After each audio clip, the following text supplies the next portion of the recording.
Probably helps to bring that over here so you guys can actually hear me. Hi, chat. Hope you guys are doing well tonight. We probably will do a members only a little bit later tonight. And first of all, this hit last night. I didn't have a chance to get into it. A little tired last night, but we are going to do this today. Tim Pool. Tim Pool is suing the Harris campaign. And we're going to look into it. And I said it last night when I told Tim it's kind of garbage. But there should be a lot more to it than that, and we're going to talk about that. With that said, everybody, welcome to the show. My name's Sean, also known as Potential Criminal. I'm a defense attorney over in the Cleveland, Ohio area, and normally we cover criminal-related topics. Like yesterday, we covered P. Diddy's indictment, which, oh boy, man, Diddy's going away for a while, looks like. In this situation, this isn't a criminal thing, but this is a lawsuit of pretty big, this isn't nothing. This isn't nothing. And it's not just some random Yahoo suing a presidential campaign. It is Tim Pool, which, believe it or not, guys, he is a pretty big media personality for the amount of money he brings in. He does all on his own. I mean, yes, if you're on ABC, Fox, whatever, you're pretty big and you have a lot of power and you have a lot of resources available. Tim has, a different way of doing it. And I'd argue he's, those networks could promote him and make him a big thing too. But obviously they don't for their own reasons. And I'm not just he doesn't work for them, but he could be in a position like that at some point. You never know.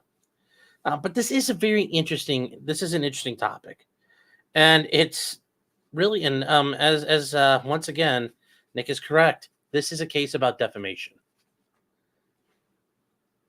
So we are going to look at that. That's it, though. I hope you guys have had a great day. Today is Wednesday. I had a really good fucking day today. Like good vibes. Had a case today in court, and it was just epic. Hold on one second. I need to see who the heck this is, chat. Hold on.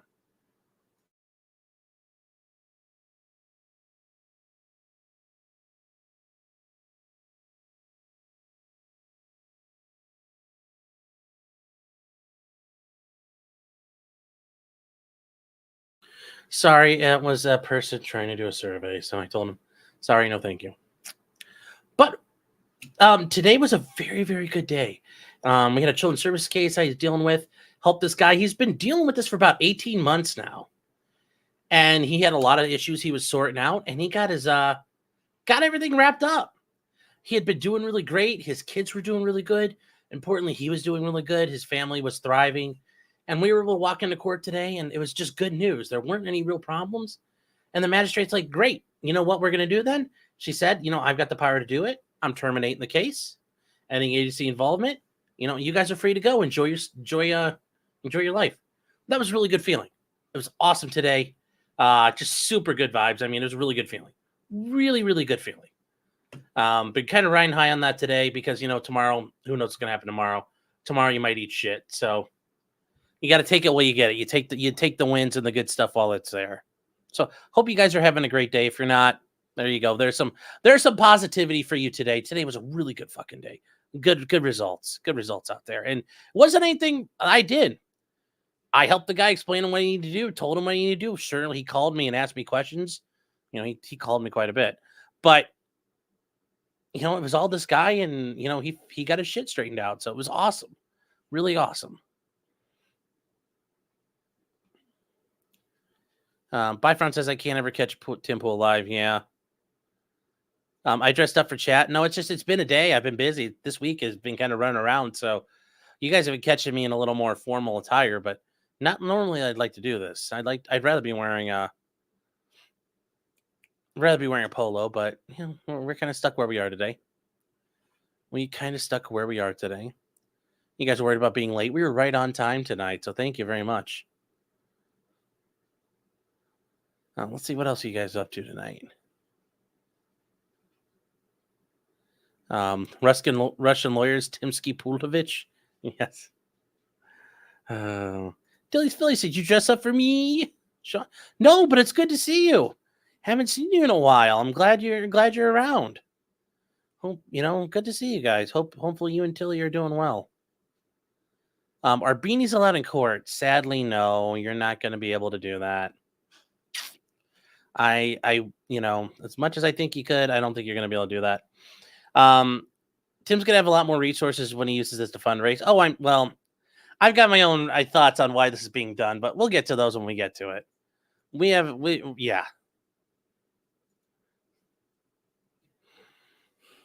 Yes, it's National Cheeseburger Day. Well, I did not eat a cheeseburger today. That's not good. That's a shame. Is Clyde Mark safe from the Haitians today? Yes, he is. Hold on. I guess we need to do a proof of life real quick. Also, by the way, guys, I learned about this from another attorney because I was like, notes are a pain in the ass at times. You take a bunch of notes on things and just keeping notes organized. And I do a lot of stuff on Dropbox because I can always access it from everywhere. If you get something like this called a Rocket Book, I don't know if you guys ever heard of these things, but basically you can get them as notebook kind or this kind. Anyways, you just write in it. And then when you're done, they have an app, you scan it and it automatically scans. It scans it in the right orientations and everything and formats it. And it will upload to Dropbox, emails, whatever.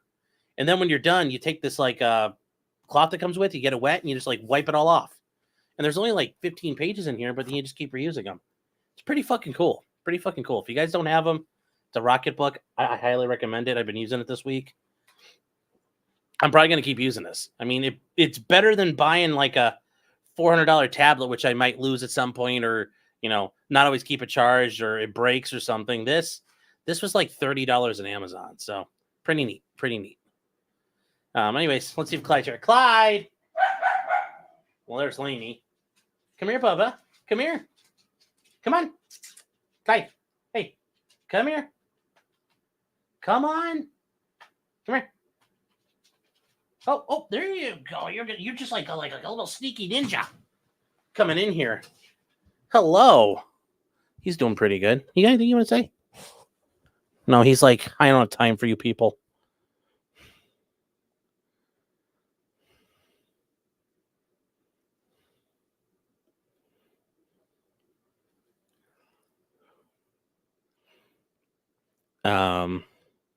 See where you get.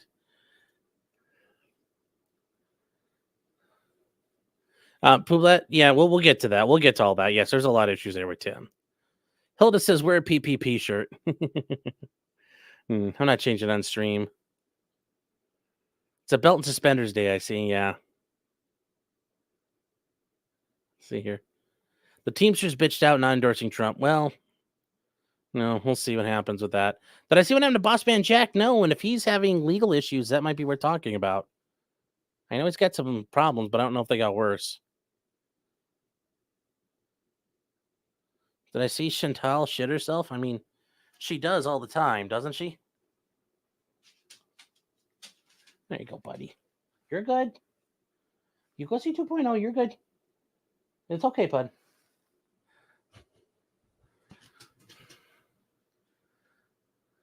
Let me see here. Never heard of it. Cool. Yeah, they're pretty neat. Like I said, if you guys can get one, get a sponsorship. Yeah. Buy fronts is probably under $100. These are $30. $30 on Amazon. It comes with a pen. And the neat part is they use the Friction brand erasable pens. I think who makes these? Who makes the fucking pens? Somebody makes them, but they're the Friction brand. So you write and you can flip it over and you can erase your pen marks. All the colored pens work on it, so you can use different colors. You can use the erasers, and then when you're done, you literally just get the microfiber wet and just wipe it off, and now it's clean. This fucker was full of notes today, and I got home and it's clean now, so I got it ready for tomorrow. So it's pretty cool. Does it write justifying? No, that's a problem.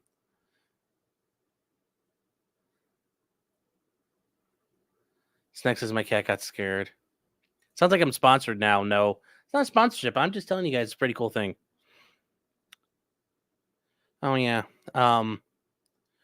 Yeah, I hate you guys and your food eating. I'm in the hospital and haven't been allowed to eat anything in food for 2 days. Aw, sorry. Hope you feel better, Brewberries. How's your doggo? I know you said he was in the hospital too, so I hope he's feeling better. Is Clay getting a little chonk? A little bit. I mean, look at me. Can you really be surprised? Can you really be surprised what's happening to him? We need to work on that. I'm working on myself, and I need to work on Clyde. So, say, P. Mike, I need to text you, by the way, if you're out there. Sell your coins, Clyde. No, he can't. He can't sell Clyde coins. Don't advertise any services that you use. Just FYI. Yeah. Oh no, I'm just saying. It's out there. Boss man Jack got arrested for a bond violation. Oh no. Oh no.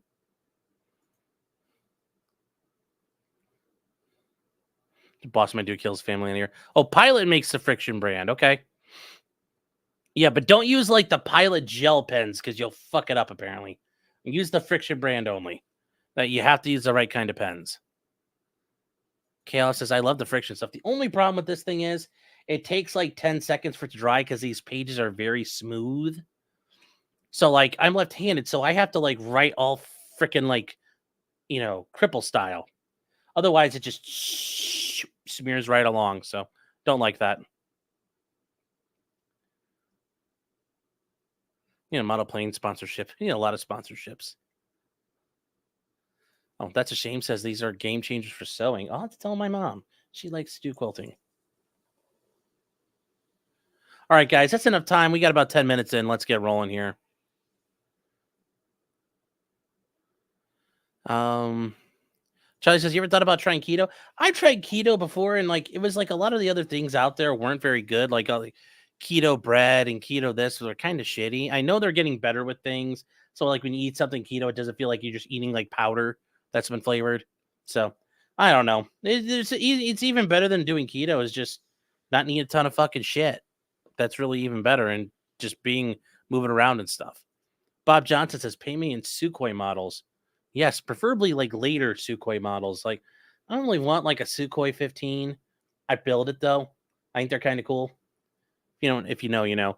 But yeah, like Su-27s, Su-34s. I'll build the shit out of them. Give me a backfire, a Tu-22. I'll build that. Board says, this suit have any merit? Not really. Not really. So we're going to get started here, chat. Here we go. So here we go. Yeah, Ashley, go ahead, send me a pic. I appreciate it. All right, guys. So where are we at with this? So Tim Pool, obviously, you know him, Tim Cast IRL. He was also involved in the tenant media thing, which, okay, yeah, that happened. Is it really fair that happened to him? I don't know. It is what it is, though, for right now. Well, he is suing the Harris campaign. And he's suing for defamation. Is this really going to turn out to be a winner for Tim? Probably not. Most defamation cases are losers anyway. Even if it's obvious defamation, things don't always work out the way you plan. That's just the nature of the beast. And the thing is, anytime you think you've got a home run, you never do. It's always, fate is fickle like that. Fate is very fickle. Oh, wow. God. It's 8 o'clock and it's September. It shouldn't be getting that dark yet. Eesh. Snack says, in what court? We'll show. We're going to start now. All right. So Tim has filed his lawsuit, and he filed it right here. This is his lawsuit. His lawsuit's been filed in the Northern District of West Virginia. West Virginia only has 2 districts in it. And their situation is not necessarily because of the population size, but just the geographical issues involved in it. So that's why we're dealing with this. And that's why we're in West Virginia. Well, we'll get to why we're in West Virginia, because why West Virginia and why not other states? Well, if you guys aren't aware, that's where Chicken City itself is located.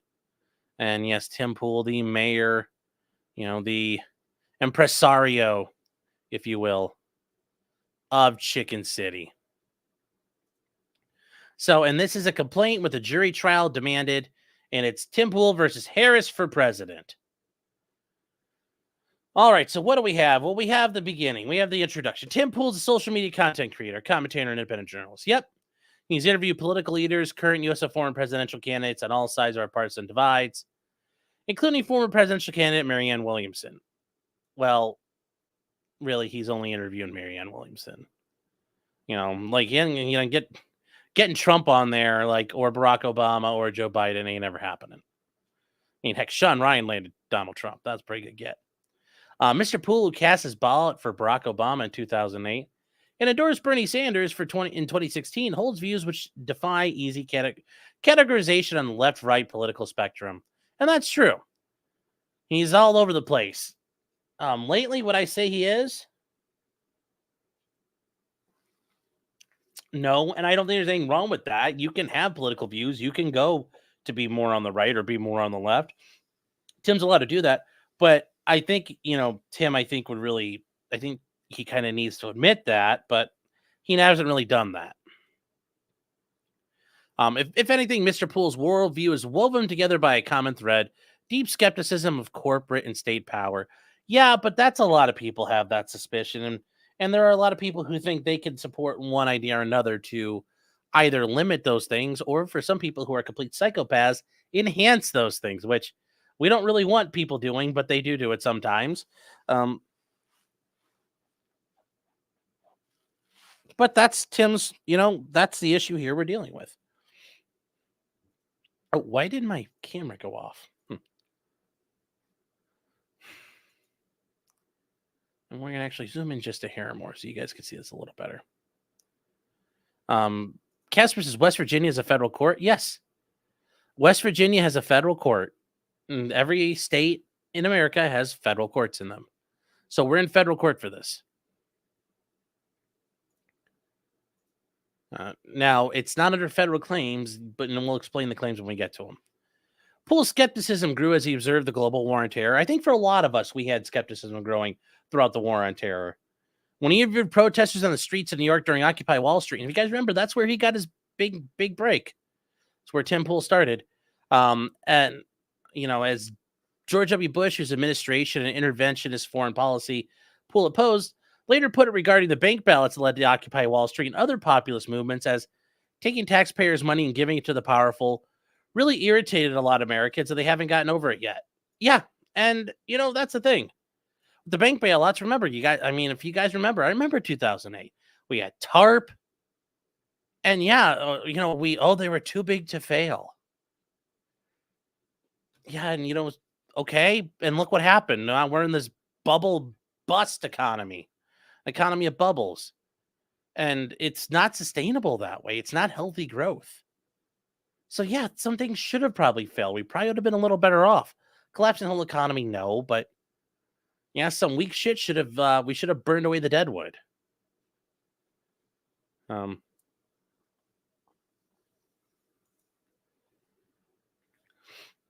this is from Tim talking way back, and this is from Tim on September 10th, but talking about back then. Tim Poole's never gotten over it. His life work isn't any indication he never will. Well, in addition to being a critic of bailouts for politically connected financial interests, which, nobody likes to see that. Poole is a committed civil libertarian and avowed opponent of capital punishment. All right. Even for society's most reviled offenders. Poole's criticized both parties for abusing individual rights. Yeah, but that's okay.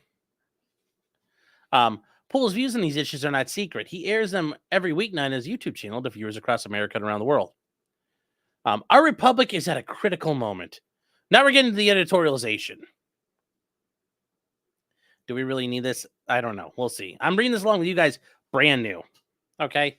I'm literally reading this along with you guys. In a nod to this reality, as part of his plea to elevate our political discourse, President Joe Biden criticized those, he said, who live not in the light of truth, but in the shadow of lies. Over Labor Day weekend, defendant Harris for president, the Harris campaign, remember, it's the campaign. It's not Kamala Harris himself he's suing. The vehicle for Vice President Harris and Minnesota Governor Tim Walz's White House ambition stepped into the darkness. Okay. In a social media post on X, which has now been viewed more than 12 million times, that's a lot of times, the Harris campaign stated Mr. Poole is promoting a plan to give former President Trump total unchecked legal power so they could jail and execute those who don't support Trump if he wins. The Harris campaign did not hedge his statement or couch it as opinion. To the contrary, to any reasonable reader, the Harris campaign was saying that Mr. Poole wants to suspend the Constitution, make Trump dictator, and use state power to imprison and kill Mr. Poole and President Trump's political opponents. According to the Harris campaign, then Mr. Poole's plan is to intimate one of the hallmarks of the most abhorrent murderous regimes of the past and present. Or imitate. God, I'm Helen Kellering myself there, chat. Helen Kellering myself. Anyway, okay, so where's the post? We talked about the post. Where is it? Now, I can argue this is probably in the introduction here. Okay, well. But still, put the fucking post out. Where can I find the post? Do you have a link to it? I mean, we got to scroll all the way down to here. Like, we're down to, what page? You know, I have an 18-page complaint. We are on page 10.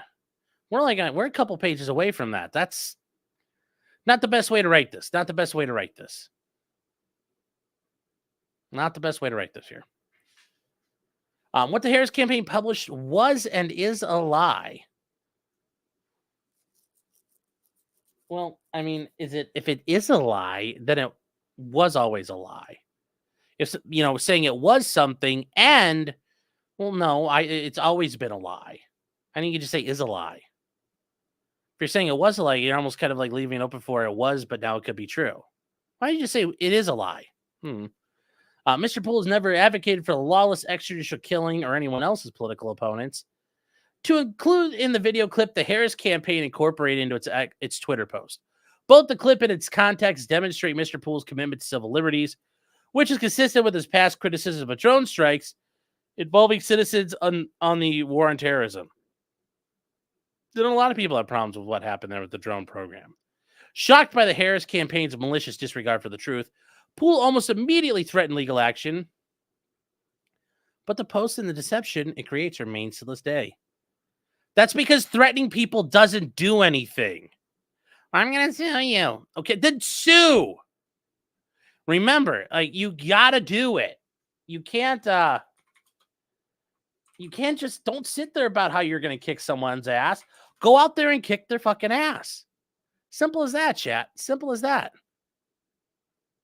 There's no...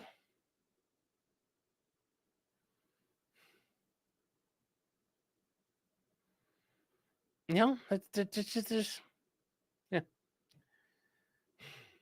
You know, it's like Memphis Bleak says, guys. 1-900-HUSTLER is always right. The strong move quiet and the weak start riots. If you're going to go make a move, man, do your move. Do your thing. So when I see all these people on Twitter like, oh, why did you do this or that? Or you see the NAFTA people talking about hurting Russians when they find them. Don't talk about it. Go do it. Or shut up. Go do it. Don't tell me. You know, I heard this one time at a bar. These two guys were about to fight, and the one guy kept running his mouth, and the guy's standing there drinking a beer, and he says, you keep talking about how you're going to whoop my ass, but there you stand not doing a damn thing. Well, I can tell you the guy who kept running his mouth got fucking lit up.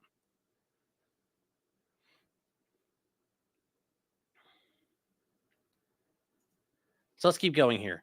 Poole welcomes debate and discussion from all sides of the political spectrum. Well, and when you think about some of the people Tim Poole has had on his show, I think it's fair to call it a spectrum.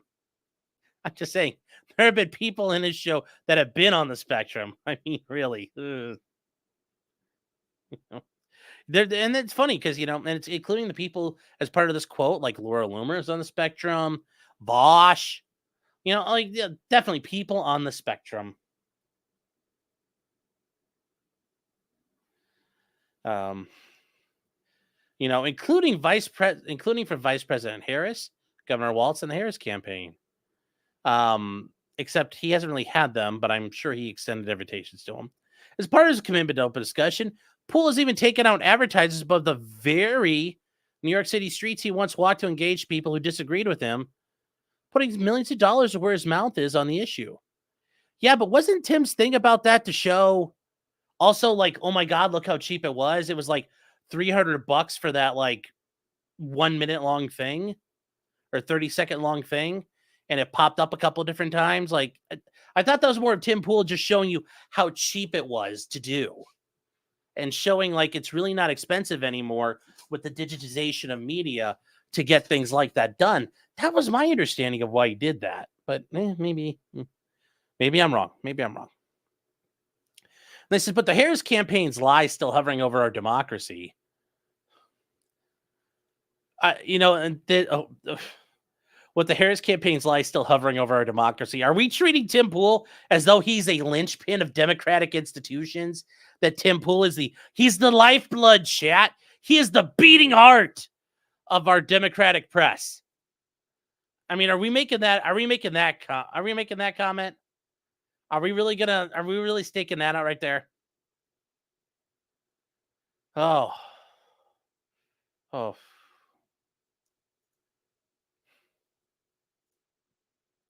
Tim Pool finds it more difficult to book guests with contrary views, including Democrat politicians and members of Congress. Really? Because it's only been a couple of days since this happened, Tim. Because they talk about what day did they say it? Which date was it? Because that's the other thing too here. What date? When did it happen? It's only been a little while, Tim. You know, you weren't getting a lot of hardcore Democrats before, and that's because they didn't want to be on. There's nothing wrong with that. They just didn't want to be on your show. The reputational harm the Harris campaign inflicted on Tim Pool will take millions of dollars to undo. Generally, you can't. Reputation is not something you can just make all better by paying money. Like, how's Tim going to pay for it? Does that mean Tim's going to pay for left-leaning people to come on the show? Like, how is he going to spend money to fix that? This statement here is something God, if this survives summary judgment, that'll be a very interesting thing in a deposition for Tim to have to answer. Now, I think we guys all understand as soon as the campaign's over, one way or another, this probably dies very quietly. But anyways, at the same time, Mr. Poole is ramping up with security efforts as shield against those who bought the Harris campaign's lie and might seek to do him harm, and those he cares about harm. Yeah, but Tim's already had a lot of defensive issues. Tim already has a massive security problem. People know where he lives. People know where Chicken City is located. Tim has had multiple swattings. I mean, you guys remember Tor Swats? We talked about Tor Swats, the international swatting ring. They swatted the fuck out of everybody. Tim Pool got the shit swatted out of him. Tons of it. And people have shown up to his house, and Tim talks about, like, you come up to my house, man, I carry a strap. You come at me, I will blow you away. Like, Tim has made that clear. Guy was a Barrett. Like, he is not, Tim at least, Tim claims he's going to, if you come up to his house and you mean business, Tim's not afraid to get down. I don't know how much training Tim has done to prepare to get down, but yeah, I mean, we'll only find out one way is when the bell rings. I'm not saying I hope that ever happens to Tim. I hope that never has to happen. But the idea that his security is now created higher, it's like, I don't really know about that. Like, you're going to have to show that. How much money have you paid since this statement? I'm sure you were already ramping it up in the months beforehand.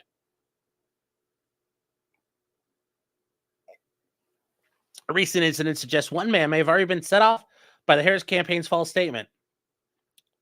Well, this is the introduction here, so you're not laying everything out, but I hope you show it because you talk about it. So now you're going to have to explain that one. Where is it? When did it happen? Where is it? I want to see it, Tim. Who, what?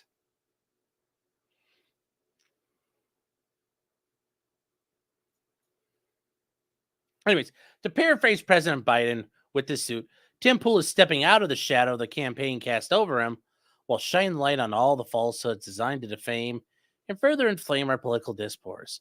Tim cannot and will not remain silent in the face of the Harris campaign's lie, which works to cut Tim Pool off from the many very people he wants to engage and reach.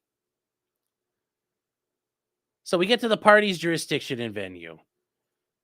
Now, guys, remember, this is federal court, so you have to establish jurisdiction. This is not a federal case, so there's not automatically... you don't automatically get jurisdiction here. This isn't a federal question. It's not a federal law. There's no right of federal exclusivity here. You don't get any of that. You don't get any of that. You have to develop it. You have to develop it. So Tim has to lay that out.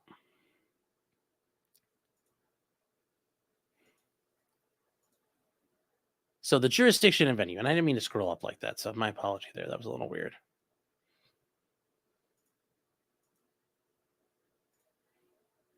Now, before we get further, though, I think we need to talk about this with defamation.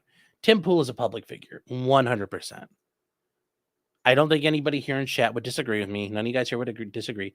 Tim Pool is 100% a public figure. He's about as public as it gets. He's as public as David Muir on ABC News, or, well, not Gretchen Carlson anymore, but like, God, let's say his name, Sean Hannity. He is a public person. The Harris campaign is also a public entity. It's the entity for somebody running for president. So what does that mean? Well, the standards for defamation are a lot different. The defamation standards change depending on the party you're dealing with. And it's a public, private, or public. And what we're left with is the New York Times v. Sullivan case as far as setting up defamation. Now, you have to prove the normal elements of defamation still. For Tim, he's going to have to prove that. It's a publication of a false statement to a third party. And that's true. And I think that's fair. Yes, there was a tweet. Okay. But is it a false statement? That's where it's going to be an issue. And then ultimately is the final act is malice. Now, malice means like you intentionally knew it was bad. You knew it was like, I know this is a bullshit lie, and I'm going to tell it anyway. That's malice. But also malice is saying, you know what? I don't give a fuck if this is true or not. Fuck it. We're printing it. Send it. That could be malice as well.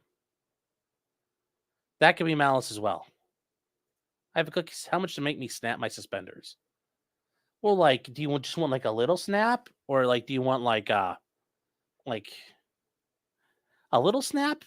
Give me, like, it's gonna be like Phil, Darkside Phil, for $20. I'll put on the vest for an hour.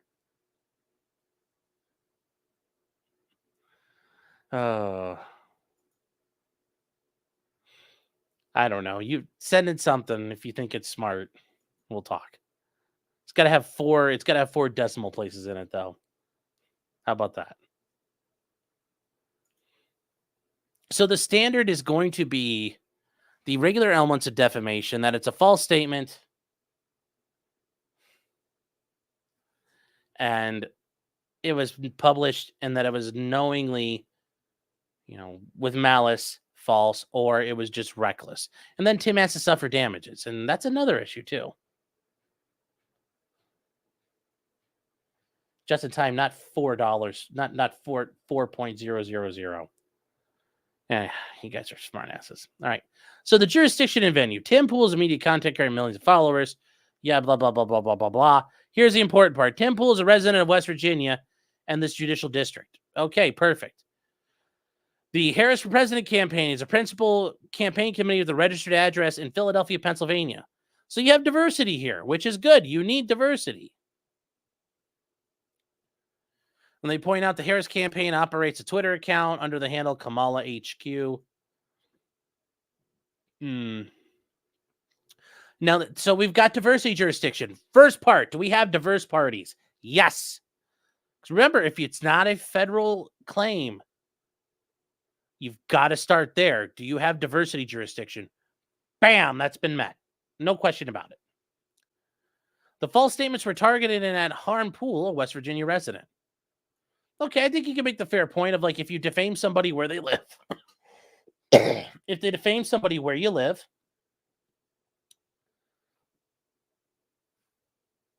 that's the course, and this is the location where the act and all the conduct occurred. So you can probably get the second act of just generally a venue argument down. Since as early as 2022, Tim Pool's West Virginia residency was listed on his Twitter. Upon information and belief, the Harris campaign was aware of Pool's residency prior to publishing the post, which gives rise to this case. I mean, yeah, I don't think that helps you as much as you think it does. Further, the Harris campaign has solicited and obtained substantial donations from citizens of this forum, meaning the North District of West Virginia, to include this district. According to federal election records, the Harris campaign received $570,000 of donations from West Virginia residents from January 1st, 2023 to July 31st, 2024. Now, obviously, that's part of the Biden campaign's expenditures because Kamala wasn't having a campaign in 2023. In addition to linking the Kamala Harris website, which the Harris campaign solicits donations, it also uses the Kamala HQ account to ask for contributions. One such solicitation is below. And notice, guys, I've got the in-color version. Look at that. Ooh, pretty. Because the Harris campaign contacts with this forum, that's what you have to do. You have to determine, do you have the requisite and necessary contacts? And if you don't have contacts, you have to deal with the long arm statute. Well, so they bring up, because of the contacts of this forum, you have specific personal jurisdiction over the Harris campaign. And under the Due Process Clause of the 14th Amendment and West Virginia's long arm statute. Now, guys, long arm statutes are a part of civil procedure. And it's a whole thing that they cover. If you go to law school, you'll learn all about an international shoe, which is actually the name of a case with long arm statutes. But that's a very critical part of federal jurisdiction routinely in federal practice. We'll talk. Maybe I'll do a video on long arm statutes. This court has subject matter jurisdiction over this case under 28 U.S.C. 1332 because it involves citizens of different states. Correct. And then the amount of controversy is exceeding $75,000. That's their claim, at least. Remember, it's a claim, so they at least can make the claim. Will it survive? I don't know. Is this going to be a 12B6 motion? And then maybe not. We'll see. They'll say venue is also proper under 28 U.S.C. 1391 because a substantial part of the events occurred, give rise to the claims occurred here. And that, remember, it said that's point number 2 here, chat. That everything occurred here, a substantial portion of it occurred in this area. So that's how you're establishing venue. Going back to the Nick and Montegraph thing, you could establish venue where you lived and you were defamed, but also you can come to where the guy did it. It's a little abnormal, but it works. And he says the harm is felt here in West Virginia. The Harris campaign is subject to personal jurisdiction in this district. Well, they're subject to personal jurisdiction, but the subject matter of this is going to be, I got my questions. So the factual background. And also, chat, I am really upset here. This shit is driving me up the wall. I'm trying not to comment on it. Justified alignment, people. Justified alignment, for the love of God. Justified alignment, please. So, Tim Pool is a social media content creator, political commentator, an independent journalist whose views are not cabined by the typical left-right political frame. Mr. Pool came of age in the aftermath of September 11, 2001 terrorist attacks and in the midst of the global war on terror. And, the thing is, Tim and I are roughly the same age. And I think for a lot of us who are, early 40s, late 30s, yeah, we are the people who came about and came of age in the... We came of age at September 11. I mean, I was 16 years old in high school when it happened. And, I finished college. I was finishing college as 2008 started to crumble. When we went through the crash. So it's something to think about there. I mean, it's interesting when you think about it that way. As a young observer of these events, he became concerned about America's expanded role abroad and the impact anti-terrorism efforts were having on civil liberties here at home. A lot of us did. Well, too late. Pool voted for Obama in 2008 in part because he hoped that Obama would address these issues and take America down a path different than the one trod by George W. Bush. And in reality, he was very much a black Bush when you look at his foreign policy. He pretty much kept everything going. Very interesting. domestically different. When the Great Recession hit in 2008, like many millions of other Americans, Poole looked on as Congress went to bat for large politically connected financial institutions deemed too big to fail, leaving taxpayers and working families to pick up the tab. Yeah. Yep, I don't disagree with that. TARP, the Troubled Asset Relief Program, helped spur the Wall Street Occupy movement. Yeah, I mean, and guys, I remember that. The amount of money we spent on fucking TARP. And NASA, like, you give NASA $700 billion. Well, not NASA now, but I mean, that was almost as much as we spent on the entire space program at that point. Up till about 2008. It was a similar amount of money. $757 billion gave to the banks. Did it really shore them up too much? Didn't seem like it. Doesn't seem like it. Anyway, Poole followed that movement on the streets of New York City, where he interviewed protesters and recorded footage which was later broadcast by NBC News and other mainstream media outlets. As America continued to prosecute the Iraq War and other foreign conflicts under Obama, and many of the civil liberties issues under the Bush administration remain unresolved, Poole became even more skeptical of state and corporate power. Yeah, well, you know what? I think we all have gotten that way.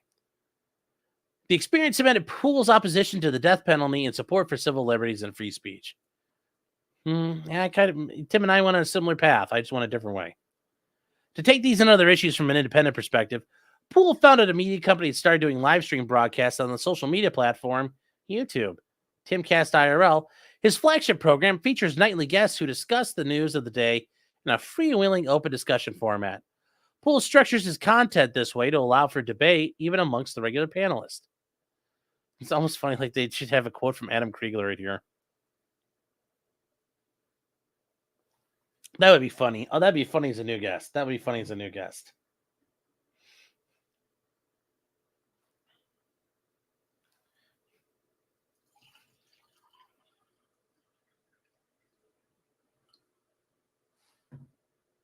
Poole seeks to offer guests varying perspectives.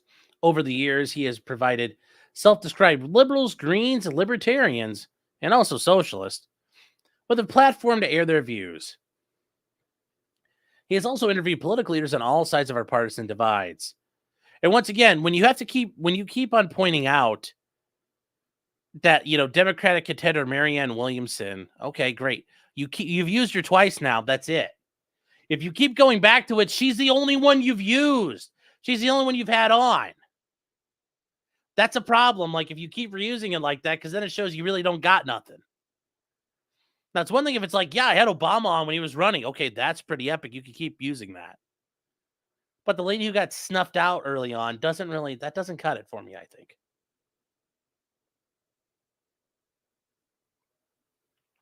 Moment candidates like Donald Trump and Vivek Ramaswamy. Did he have Trump on?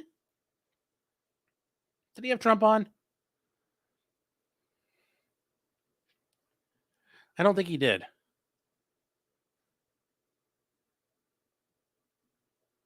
Let's see if you guys can tell me here. He did? Okay. He had Kanye West on. Yeah. Okay. All right. We have Vivek Ramaswamy and then independent candidate RFK. Well, RFK was kind of a joke. On these broadcasts on Twitter, Poole repeatedly made his views on capital punishment civil liberties known. On August 9, 2019, Poole told his followers on Twitter, I oppose the death penalty and I always will. And here's the thing, though. You said that like 5 years ago, man. 5 years ago is a long time. Well, you interviewed Trump, never had him on Timcast. Okay. 2 weeks earlier, Poole announced his support for ending private prisons, ending the death penalty, and ending regime change wars. Okay, cool. What you got to say, like, is that it? The only times you've ever said it? I mean, heck, they make some of these AI scooper things where you can like take a YouTube channel and it'll run through all the transcripts and find names for you if it's find specific words. But using Twitter stuff from 5 years ago is not the best. Yeah, I agree. Let's end private prison. Sounds good. And death penalty. Still no. I don't think so. I don't like that one. But, ending private prisons and ending regime change wars, yes. Also ending brother wars. I think that's both very important. Further emphasizing his opposition to capital punishment, Poole later explained he did not make any exceptions to his abolitionist views on the death penalty. I completely oppose the death penalty. I don't think anyone deserves to die. Well, I disagree with you. There are people who deserve to die. And to be fair, as Clint Eastwood says, deserve ain't got nothing to do with it.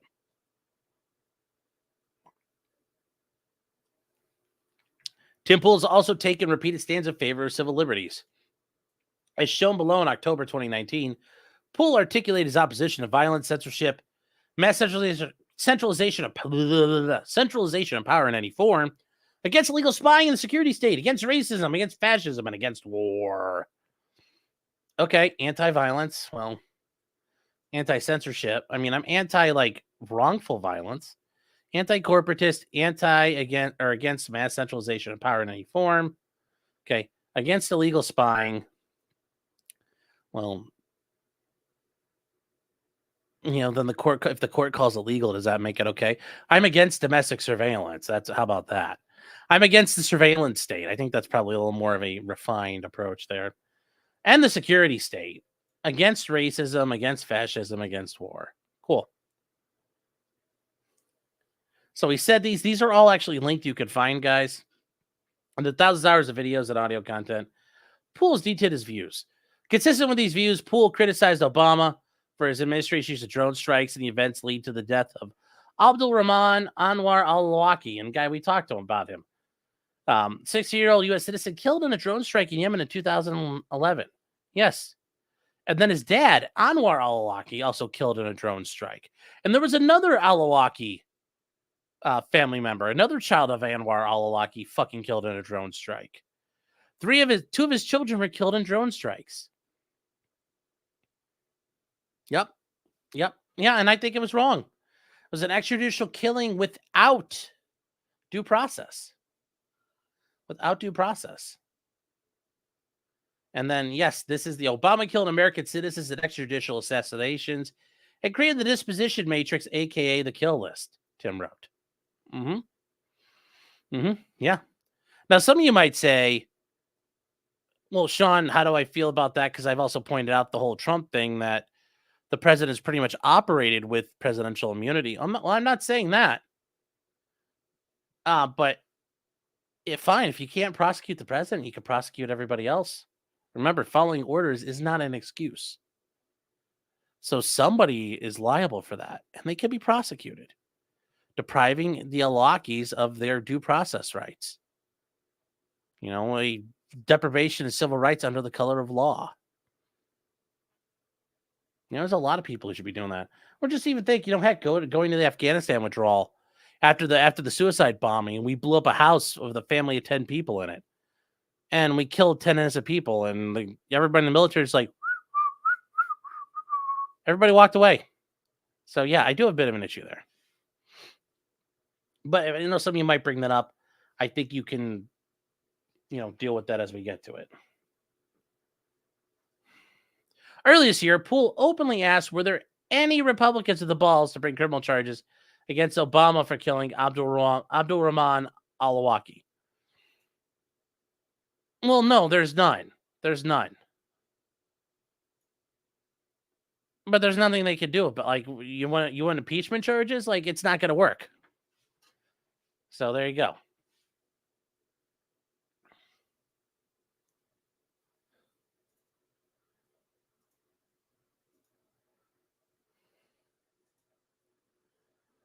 So you guys are something else. These chats. The Harris campaign uses its Twitter account to bear false witness against Tim Poole, bearing false witness, and defaming the commentator to millions of people as a proponent of lawlessness and extrajudicial killings. The Harris campaign operates the Twitter account Kamala HQ under the handle @KamalaHQ.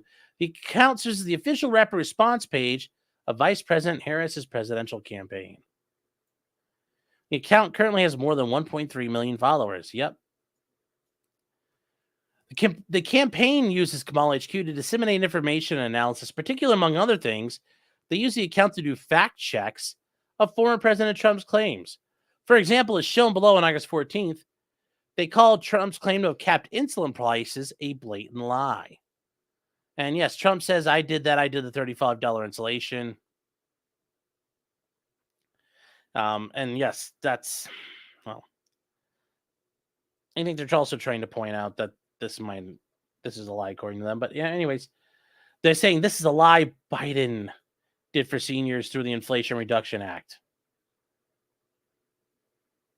The Harris campaign also, and I would say, isn't my understanding of it that as soon as that came in, Biden immediately repealed the rule that capped insulin at $35 so then he could fix it later?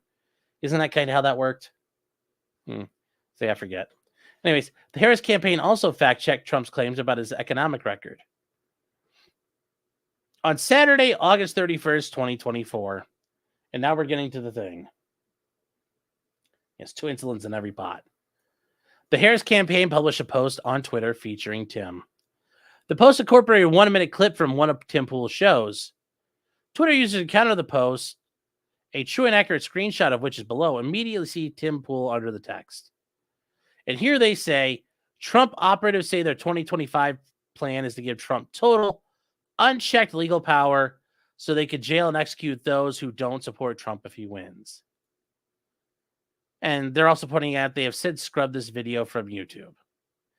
And that's Kamala's team saying that Tim Pool took this down. Well, what is the tweet? Well, the tweet itself is right here. And we are going to do it. And this episode of Timcast was on with Laura Loomer was on, among other people. But here we go. Should Democrats be in jail? No question. When Donald Trump gets elected, should he start locking them up? No question. Should there be lists of Democrats that need to go to jail? 100%. The reason for that is they've committed crimes. We need to make sure that when Donald Trump wins, we've got an attorney general, a deputy attorney general, a head of the CIA and the FBI. Kash Patel would be fantastic. We can have attorney general. There's some names floating around. And then they can start. I'm not going to lie. Having Kash Patel as attorney general would be pretty fucking based. Or having Kash Patel as head of the CIA, that'd be pretty fucking... I'm just saying, Chad. Like, that would be fucking based. That'd be based. That'd be so fucking dope.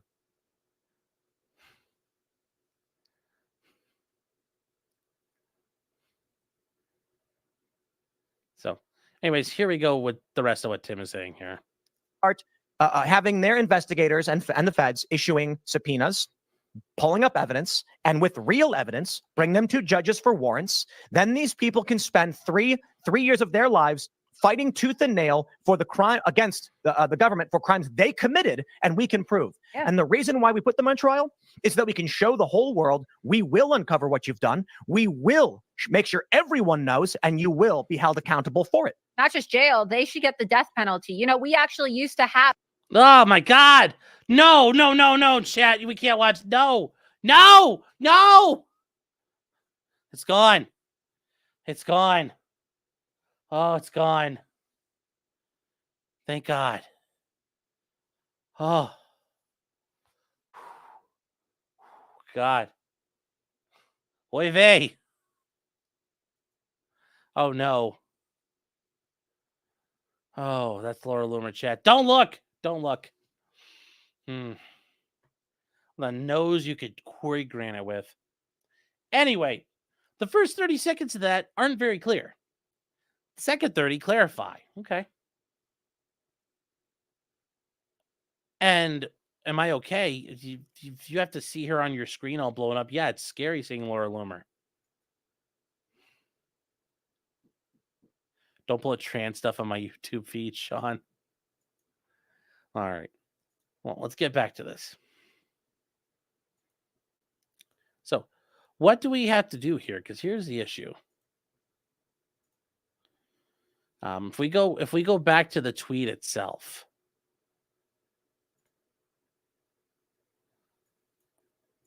Here. We'll just leave the tweet on, but we'll not have to look at Laura Loomer. So here is what they're saying. They're saying Trump operatives say their Project 2025 plan is to give Trump total and unchecked power so they could jail and execute those who don't support Trump if he wins. Okay. Now, this becomes where who is a Trump operative? Are they claiming Tim Pool is a Trump operative? I don't think I've ever seen them say that. But it's very clear. I hate to do it again, chat, but we got to do it. That is a Trump operative. That is a Trump operative, not just a troll living under your bridge, but that is a Trump operative. That's Laura Loomer, and I still am amazed.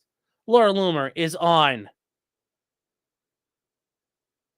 Trump's team. Like, oh my God, what kind of sorcery did she do? What kind of sorcery did she do there? I just don't get it. I just don't get it. It's so scary. So scary, the skinwalker. But she's a Trump operative. Because Tim said, and I mean, here so far, he just talked about jailing people who did wrong. Okay, cool. And I think that's a fair point. If you have done wrong, then there's a lot of Democrats who need to be done. I think there's a lot of FARA violations. Like, if Trump wins, you know how many FARA violations are going to happen. There are going to be so many retroactive FARA registrations filed. Like, as soon as November's over, you're going to have that whole fall just FARA retroactively being filed for.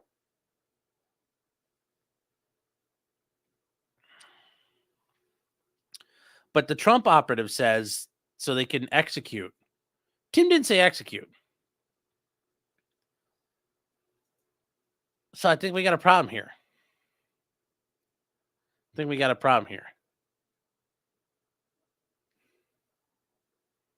Yes, Fallen Preacher says FARA, the Foreign Agent Registrations Act. If you are working on behalf of foreign governments in any way to shape American political discourse or policy, you have to register with the Justice Department to show that you're receiving money from foreign entities to affect our politics. So it's a very serious statute. Yeah, well, yes, unless you're AIPAC. No. Anyway, this is where I think there's a problem for Tim, and I don't know if we haven't gotten there yet, but this is a bit of an issue. Who are these operatives? Is it saying Tim's an operative? I mean, because we know Laura Loomer's an operative. There's no question about that. Laura Loomer's an operative. So were they using this for Tim Pool? Were they using this for let Laura Loomer sound like a fucking loon? I don't know. It's part of the problem when you let people like Laura Loomer on your goddamn show. It's what happens when you let people like Laura Loomer on your show.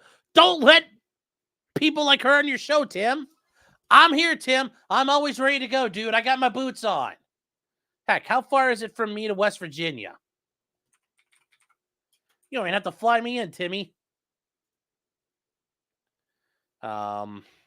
Chicken City. It's not. He lives near Harper's Ferry, I think. Harper's Ferry is not that far, man. It's 5.5 hours. You know, maybe I would fly. You know what? Maybe I would.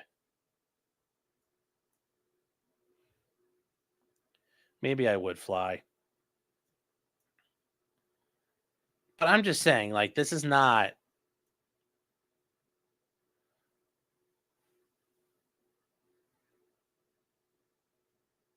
You know, it's a 350 miles, takes 5 hours. Well, yeah, the problem is it's because driving to West Virginia is not a straight line. It's a lot of... Yeah. Anyway, I'm just pointing out, like, I'll come on your show, Tim. You don't have to have people like Laura Loomer on there. Do you really need to have people like Laura Loomer on? No, you don't. That's a horrible part. And she's part of the Trump entourage. And Eric with a K, what's up, buddy? Is saying, yes, unless you're Hunter, yes. And he never got charged for his FARA violations. And Hunter probably has a shitload of them. But I'm sure his dad will give him a pardon for any and all crimes he has committed. And I'm sure that will come out on his last day of office. So be careful if Tim offers to pay for my flight. It could be Russian money. Okay, unless I'm flying in a Tupolev, I'm not too worried about it. No. Anyways, Tim, I'll come see you. Wait, let's get back to this, guys. Let's get back to this. You know, Trump offered to say their Project 2025 thing, and the 2025 thing, geez, it's such nonsense. I will say Anna Kasparian does a good job explaining why it's all nonsense. It's to give Trump total unchecked legal power so they could jail and execute those who don't support Trump if he wins. I mean, I will say, I do think everybody who's been supporting the weaponization of the DOJ, you know, protect your neck. But in reality, it's not going to happen because most Trump hires fucking people who either are stupid or hate him and then don't do what he wants because either they're stupid or they hate him. So it doesn't really matter. So in the body of the post, which has been viewed more than 12 million times now, how many times has it been viewed now? Let's check. 12.3 million views. Okay. So just a couple more. The Harris campaign asserted Mr. Poole is a Trump operative.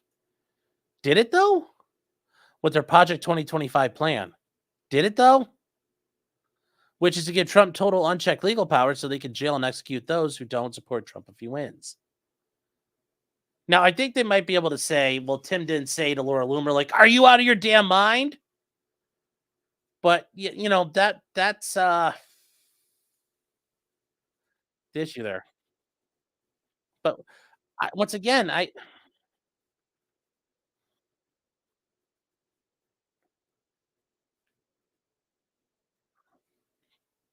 so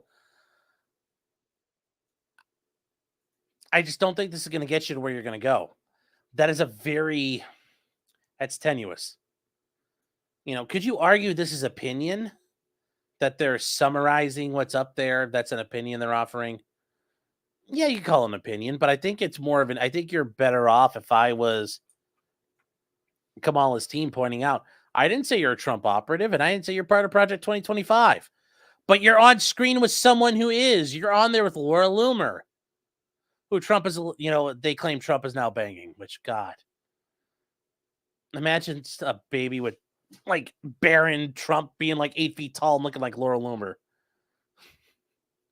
You could have the army coming after him thinking it's like an 80-foot tall praying mantis. But that's the issue. When you're on there with them and they make a comment, well, is it about you or them? So that's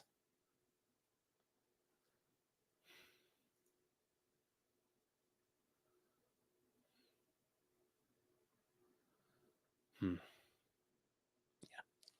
On public demand says Trump is much more likely to sell a pardon to Diddy than Biden is to pardon Hunter. I don't know about that. I think Biden's going to pardon Hunter. Biden loves Hunter. He's all he's got left.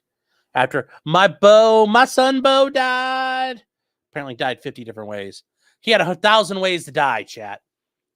But to sell a pardon to Diddy, yeah, but, you know, if you're worried about selling pardons, I mean, you should look up Mark Rich. That was a pardon that was bought and paid for. Yeah. Killer King says, yes, Tim deleted this show. Yes. That's how fucking bad it was. Well, if you say something bad, people are going to run with it, Tim. Yeah.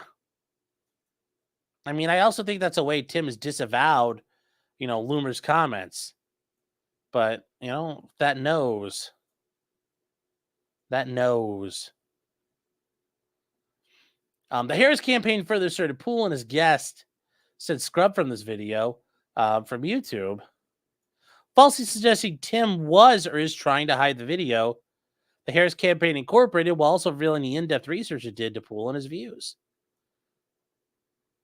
Well, why did Tim delete it then? Why did Tim delete it? I mean, like, here, I'm not, like, if we're going to be, like, this isn't even Janny time now, guys. But what do you do with that? What do you do with that?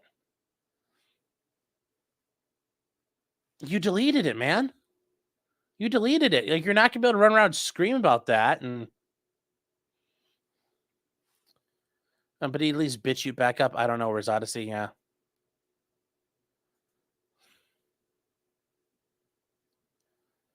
So guys, this is just, it doesn't work that, like, Tim, you're already setting yourself up for issues. I mean, these are glaring issues. I'm reading this the first time. I'm reading this along with you guys. And we're an hour in and I'm already finding these problems, Tim. Come on. Timothy, Timberly, Timothy. Come on now. Virtually every aspect of this defamatory post is false.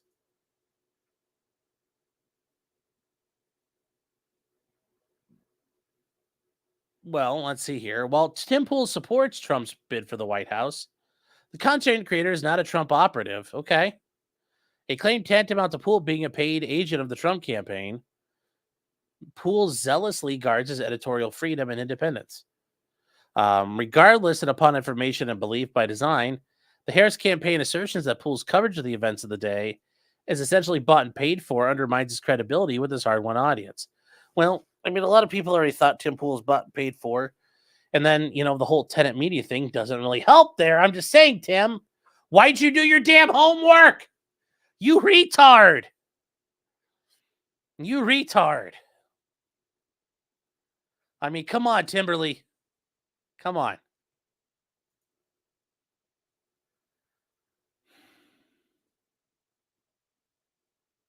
Tim.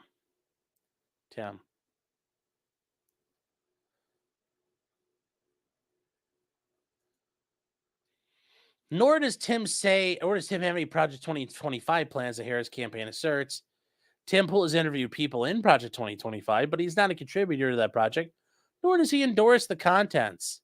Like President Trump himself and even contributors of different components of the project, Tim Pool takes exception to any number of items in the mandate for leadership, including the call to enforce the death penalty where appropriate and applicable. Project 2020 based is more like it. The Timcast IRL show at issue was broadcast live on May 31st, 3 months prior to the Harris campaign's post. As a transcript of the incorporated video clip shows, which is shown below, what's even better than a video clip? What's even better than a video clip? It's even better than a video clip? Just like the whole Nick thing.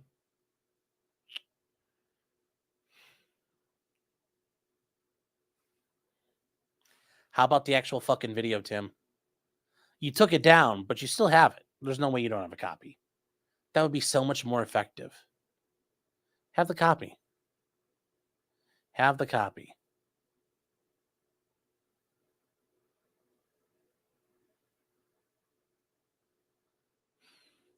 Killer King says, per the indictment, he was a victim of the tenant media thing. Yes, he was, but he was a fucking idiot. Tim Pool was an idiot. He didn't do his homework. He accepted a bunch of random bullshit in exchange for a shitload of money. Tim made up an obscene quote they didn't think anybody would meet, and once they met it, he's like, all right. He didn't bother looking into it. Even when Dave Rubin had figured out, like, hey, this stuff doesn't match up, he settled for a bullshit answer from people. So no, they're guilty of not doing their homework.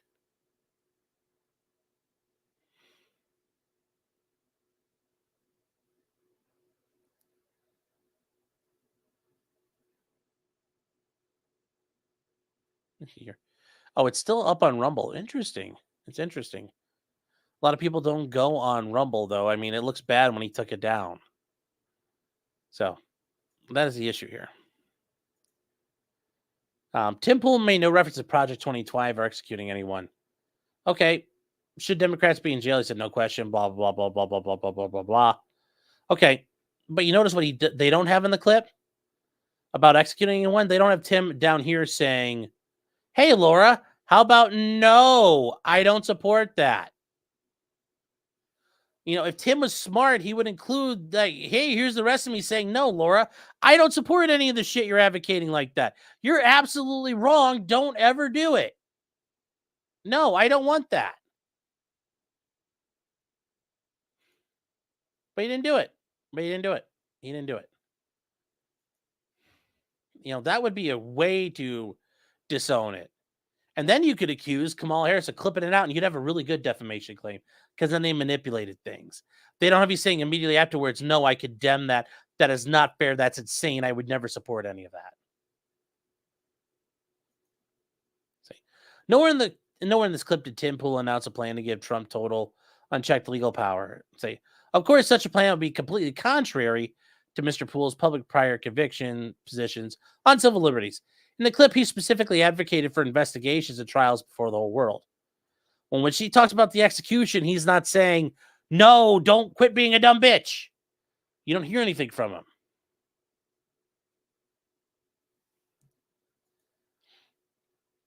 Nor did Mr. Poole hedge or go back on his previous stated opposition to punishment.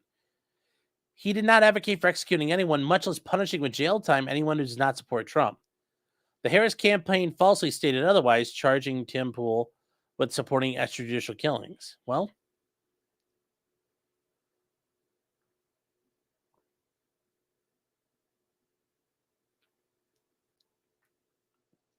I don't think you can say that. I don't think you can say this. Because at the end of the day, Tim in his clip even says, I want people to be I want people investigated and then prosecuted. And then Laura says, and executed. And executed. Okay, well, that's not an extrajudicial killing. That's a non-extrajudicial killing. That's an intrajudicial killing. Where the system, it's done within the system. The Timcast feed was cut right after Poole's guest comment about the death penalty being applied for treason, which raises under YouTube's speech code. Later in the episode, which is and has been available on the Rumble platform, Poole stated that while the death penalty is available as a punishment for treason, I don't think what they're doing is treason, though, and that's correct. It wouldn't be treason. Referring to the list. So he says, I oppose the death penalty. And he says, pointing out again that what he did not believe was criticizing someone who committed treason. It says, at the 1 hour, 27, 36 minute mark. Okay. So he does say it, but it's like, dude, you got to be like right on her, on top of her, screaming her down. But you say it later, then yeah, they're going to clip you up like that.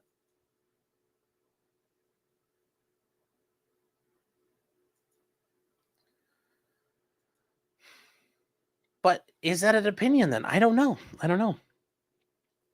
Tim Pool later questioned his guest on review, and he says, you're saying that when they are arrested or when they are indicted, arrested, tried, and convicted, should they have been found guilty of treason by a jury or peers, he said a death penalty. Laura Loomer confirmed the same. Clearly then Poole was not advocating for the execution of anyone, and no one in the clip was calling for extrajudicial killings. Well, if we go back up to the comment, I don't see any comments about extrajudicial killings. I don't see anything there that says an extrajudicial killing. I mean, do you guys see that? I don't see anything that says extrajudicial killings. Unchecked legal power. Well, does that mean exactly extrajudicial killing? That's where I think there's a bit of an issue here for Tim trying to prove this. I think it gets very hard. And once again, guys, you can say, oh, you're being a Janny Shaw. It's like, you know what? I'm telling you how I see it. Right now, I'm telling you how I see it right now. This is not how you hit a home run. It's not how you hit a home run. All right. So the media reporting immediately after the May 31st broadcast did not make such salacious false accusations against Tim Pool. For example, the website Mediaite ran a story on the clip, but the site focused on Loomer, who reported it, called for Democrats to be executed. On Monday, June 3rd, during the next episode of Timcast, referring back to the May 31st one, Tim Pool said, my point was, and I said this, we will investigate where there are crimes and will criminally charge. Where there are charges, there will be trials. And where there are trials and we see convictions, then we will imprison the people who have broken the law. Well, there you go. Would have probably been a little better to say it like that and polish that comment up. Tim Pool further elaborated, citing his opponent's support for various prosecutions of former President Trump. I take their own words that they said about Trump. It's due process, it's the law, there's crimes, it's how juries work. And I said the exact same thing and their brain exploded. Well, Their brain exploded because you had fucking Laura Loomer on and she said dumb shit. That's why.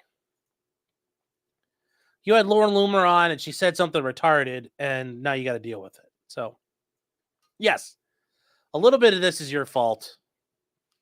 Alec Campbell says, he filed it yet? Yep, he's filed it. You can see here, this is the they filed a black and white picture version, but then they filed a color picture version for everybody as well. And they say, upon information and belief, neither Poole's prior statements nor the context above his remarks, the latter of which have been publicly available for months, was lost on the Harris campaign before its August 31st post. The Harris campaign's diligence in the Tim Pool is evident from the face of the Twitter post in at least two respects. First, the Harris campaign falsely charged up Poole and his guests and scrubbed the issue a clip from YouTube. The episode is not available on YouTube because of that platform's censorship policies. Okay. Not any action by Tim Pool or his employees. I still get the feeling Tim took it down. I don't think, I think that's going to be a discoverable issue. Like, show us that they actually cut it down. Even so, the Harris campaign could not have made that assertion until it researched Tim Pool's YouTube channel. Upon information and belief, the Harris campaign became further acquainted with Tim's video views and the diligence he did prior to publishing the August 31st interview. I'm sure they're gaining opposition research and figuring things out from everybody. It happens all the time, man. Happens all the time. But yes, he has filed. There's already a pending case.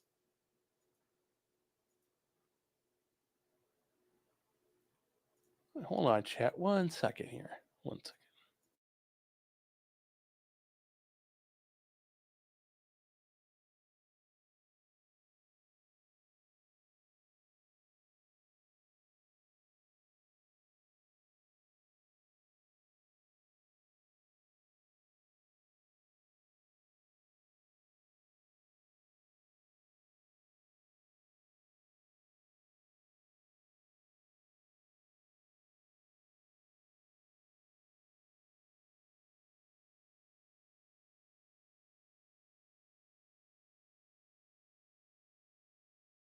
Sorry about that, chat. Live TV and all that. How do I access on Lexis or Westlaw? It's guys, if you want to access it, what you do is you go to Pacer, okay? And the way you do this is you go to pacer.login.uscourts.gov. And I'm going to put this down here in chat so you can find it. All right. So what we're going to do, and we're going to do this real quick. And Alyssa, if you're watching, let's make this a clip because I think this will be a good clip here. So here's how you access this, Hunter. And here's where you guys go, pacer.login.uscourts.gov. Once you get there, you come to here. Now, if any of you guys are a little hacky boys, this is a federal government website. Do not fuck with it. Anyways, you come up here. Where would you like to go? And you come down here and you look. So all the U.S. courts of appeals. If you're looking for the Supreme Court, it's not here. Okay. Also not the Armed Forces Courts of Appeals either. Those are different. That you have the U.S. courts, the courts of appeals. You have U.S. district courts. All right. And each one of these, you also have bankruptcy courts that are available as well. So you be careful where you're looking. You don't want bankruptcy court. You want to go back up and you want West Virginia, right? So you could type in West Virginia Northern District Court. We're going to log in.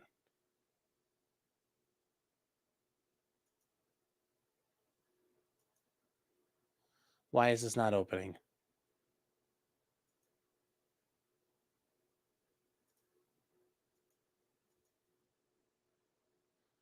All right, hold on here, chat. We need to fix something here.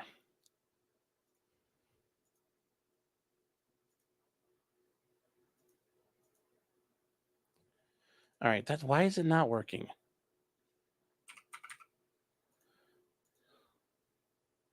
All right, chat. Here we go. Now it's working. I don't know why it was working there. Baldo Life Forever. Yeah. So anyway, guys, this is a warning. This is a restricted government website for court business only. Don't fuck around on it. Okay. So what you do in any of these websites, when you go to any of these court websites, you're going to click on this document filing system. You go here. You go to query. All right.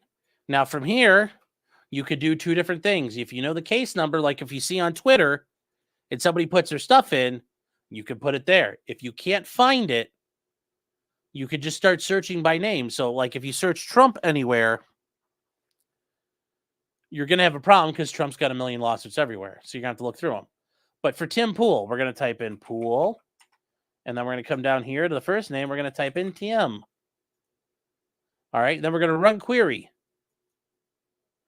And we get lucky because there's only one case. So it takes you immediately where you need to go. Pool versus Harris for president. And then from here, you're going to go to this spot right here. You're going to go to this docket report right there. Okay. So you go there and you guys can sign up for a Pacer account. It won't cost you any money unless you go over, I think it's $40 a quarter in searches. So the way things work is you still haven't paid for anything yet. Because if we go back to bring this up, we haven't been charged yet. Okay. You go to docket report and you're going to click on run report. Now, if you guys look, I've been charged 10 cents for this. Okay. So if you're over $40 in a quarter in a 3-month period, you can have a bill. I've had a bill before over $90, but I've also had it at times where it's not. You can also use Court Listener, courtlistener.org, and use their recap, which is Pacer backwards. If the files have been out there, people find them, you can get them on Court Listener for free. But you go from here, and then if you want them, you could click on the original complaint, or you can get complaint colorized. That's all we have right now. And then eventually, as this case goes on and on and on, we'll see more and more entries. But that's how Pacer works. Mark Pruner says $10 super chat. Yeah. But this is how you guys get it if you're looking for it. So, Hunter, this is how I would recommend you look for things if you need them at times.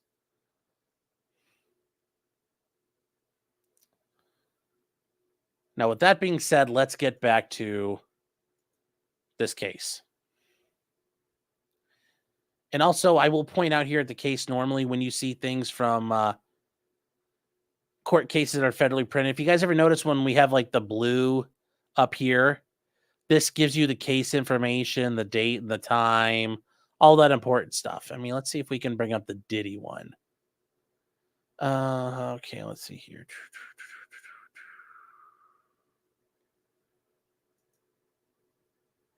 No, not this. No. Yeah, here we go. Nope, this won't work either. Yeah, sorry. We'll have to do another time, chat. I don't have anything available. But that is how you'll find things. So let's keep going with this. We got enough to do.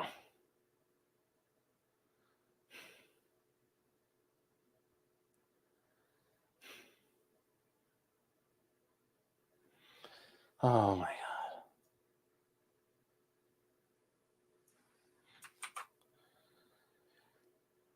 Chat sometimes with you. I don't know.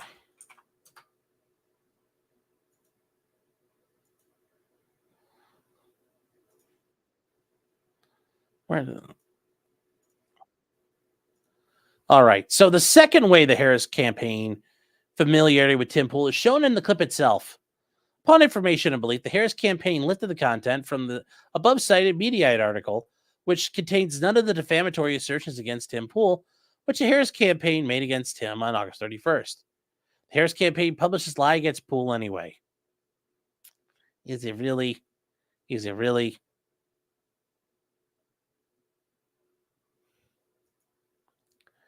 The Harris, on August 31st, same day as the post, Pool threatened legal action against Harris campaign over the post. The Harris campaign declined to take the content down or issue a correction or retraction. If they don't believe it's wrong, they don't have to. Ultimately, the post accomplished what the Harris campaign set out to do. The post gave Mr. Poole's opponents, including people he wants to reach and engage. If there's opponents, how is you really going to reach out and engage them? That's a bit of an issue there.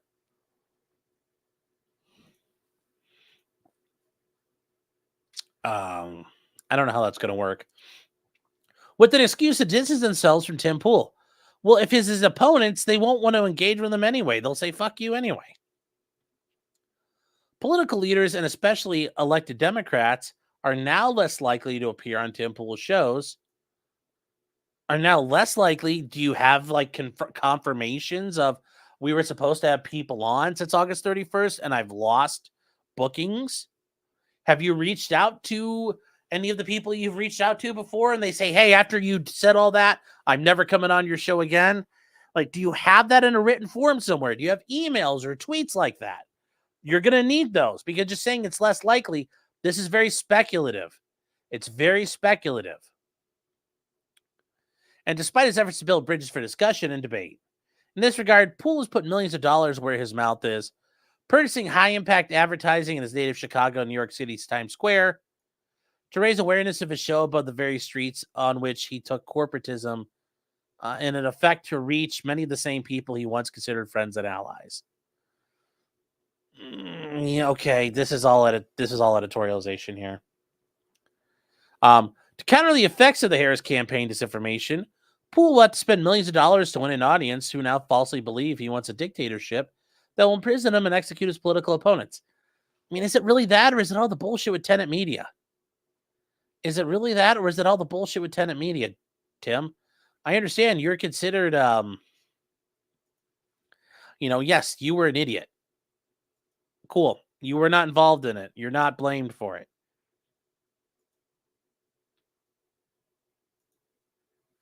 Okay. But I'm sure that's caused you more damage than this has, if I had to guess.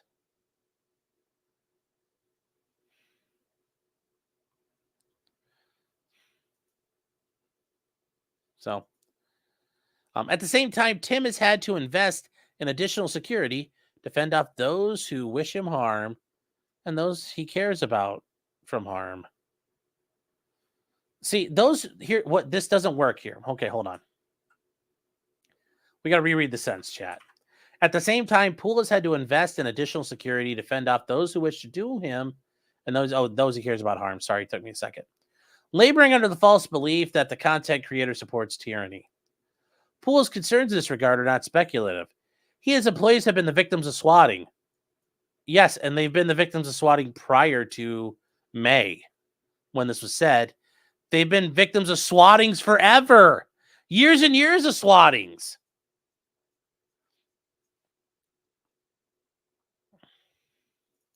Shortly after the August 31st post, a man showed up at a property owned by Tim. One of Poole's employees reported being assaulted by the man. Well, too bad they didn't fucking kill him.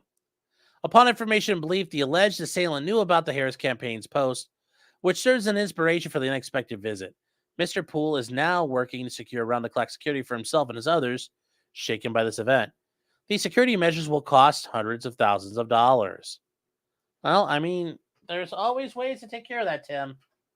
I mean, you have the money. You can go on to, like, Gunbroker and, just go out there and, there are ways, Tim, there are ways you can protect yourself. But this guy coming to assault somebody, how do we know? Is there a police report? Did this guy make statements? I mean, that's the issue here.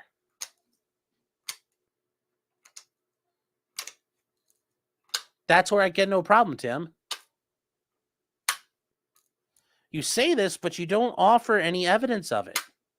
I'm not saying, I don't say you don't have to lay everything out when you're filing a complaint. But I think it's helpful to kind of lay out your major cards on the table. It helps a lot because you're going to have to release those cards anyway. You're going to have to get, you're going to have to whip your pecker out at some point because they're going to call your bluff. So I don't know why Tim isn't doing it right now.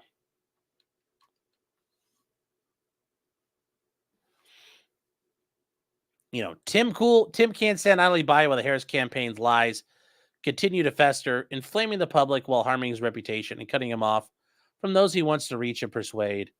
Well, he can still reach them, they just won't listen to him. But the bigger thing at this point is, what are the damages? Because this sounds like reputational, like slightly reputational damages, but I mean, people already didn't like him.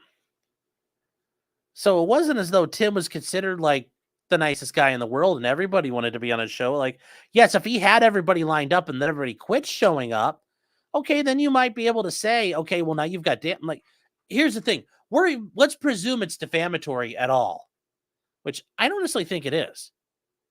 Is it shitty and disingenuous? Sure. Are they really stepping around the rules there? Yeah. But is it truly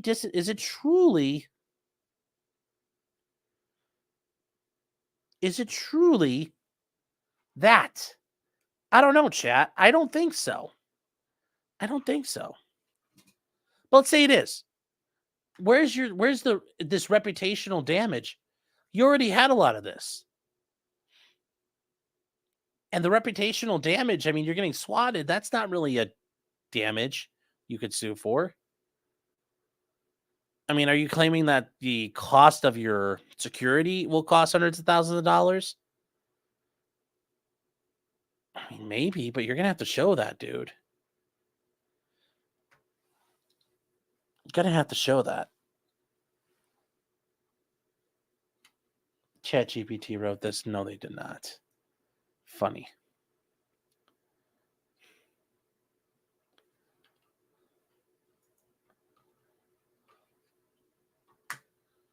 All right, so let's keep going. Count 1.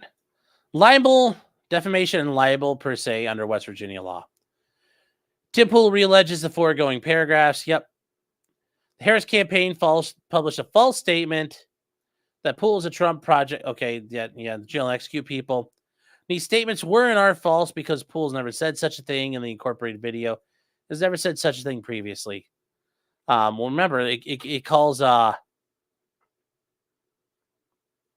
it says Trump operatives.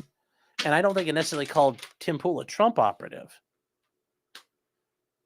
So I don't know if that's going to work the way they think it's going to work here. I don't think it's going to work the way I think it's going to work here.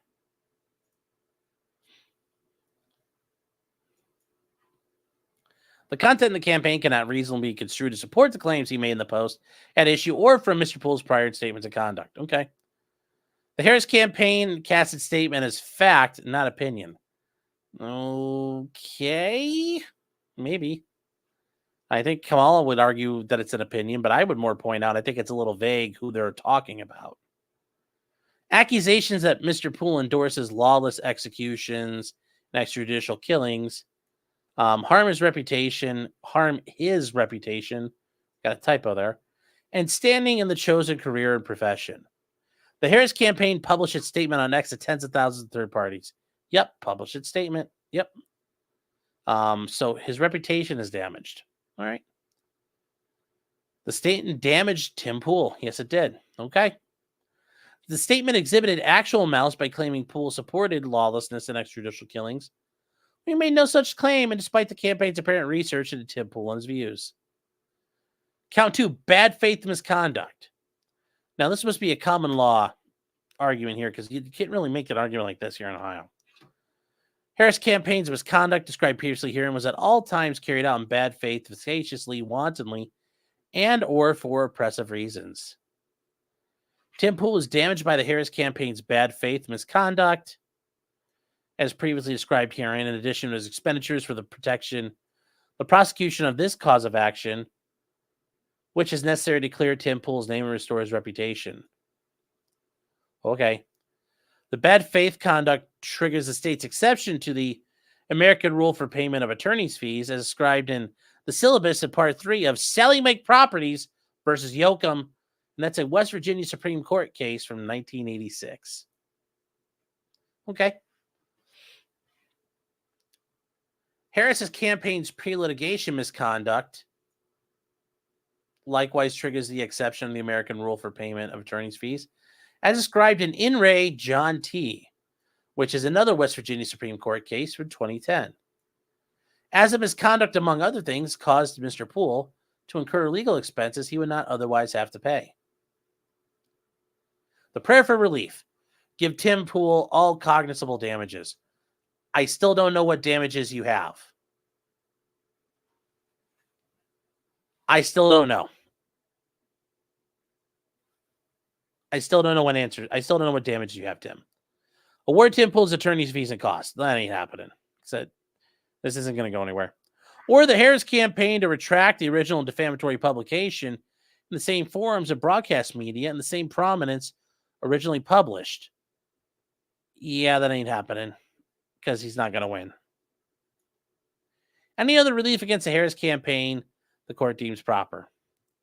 Tim requested jury trial, okay, and submitted 17th day of September. This is by James R. Lawrence, the third, out of Envisage Law, 2601 Oberlin Road, Suite. I mean, yes, Oberlin Road sounds sweet. I'm supposed to be a suite number there.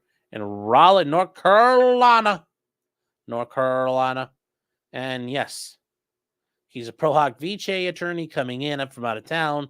And local talent is James R. Akers II out of the Akers Law Office at P.O. Box 11206.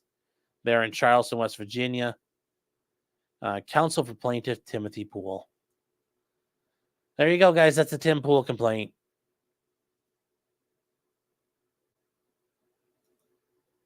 Now, what do I think is going to happen here? This case is going to get dismissed. This is not a good case. It's not going to work. Remember, yeah, could a jury go his way? Sure, but Lois, you got to get there. You got to get there. I don't think he beats summary judgment. I think this is going to be. There's multiple issues here.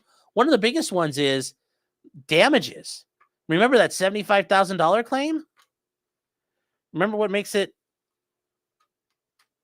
You need $75,000 of damages to be in federal court. If you're not in federal court, if you don't have, remember, you got to have jurisdiction of diversity jurisdiction. You have to have subject matter jurisdiction, which is the money amount, and then you need the right venue. Okay, well, it's a stool. It's a three-legged stool. When do you knock out one of the legs on the stool? Venue gone. You got these two left. It's over. You need, venue, subject matter jurisdiction. You need the official and correct subject matter jurisdiction. Subject matter jurisdiction can be challenged at any time. So as discovery goes, they're going to challenge it right off the bat. But as they get through this into discovery, let's say they can't show more than $75,000 of damages. Guess what? It's over. Game over. Show's over. It's a math problem. If you're missing one of the parts of it, you can't solve for X. It's like trying to bake a cake and you don't have flour. Can't bake a cake. You're done. You literally need this. Stacey says, what color are my pants? These ones are gray. So yeah, this is done. Do I think this survives summary judgment? I mean, he has stated a claim, like he has pled some, he has put them on notice of what he's pleading, a set of facts which could be, reasonably construed as setting out a claim.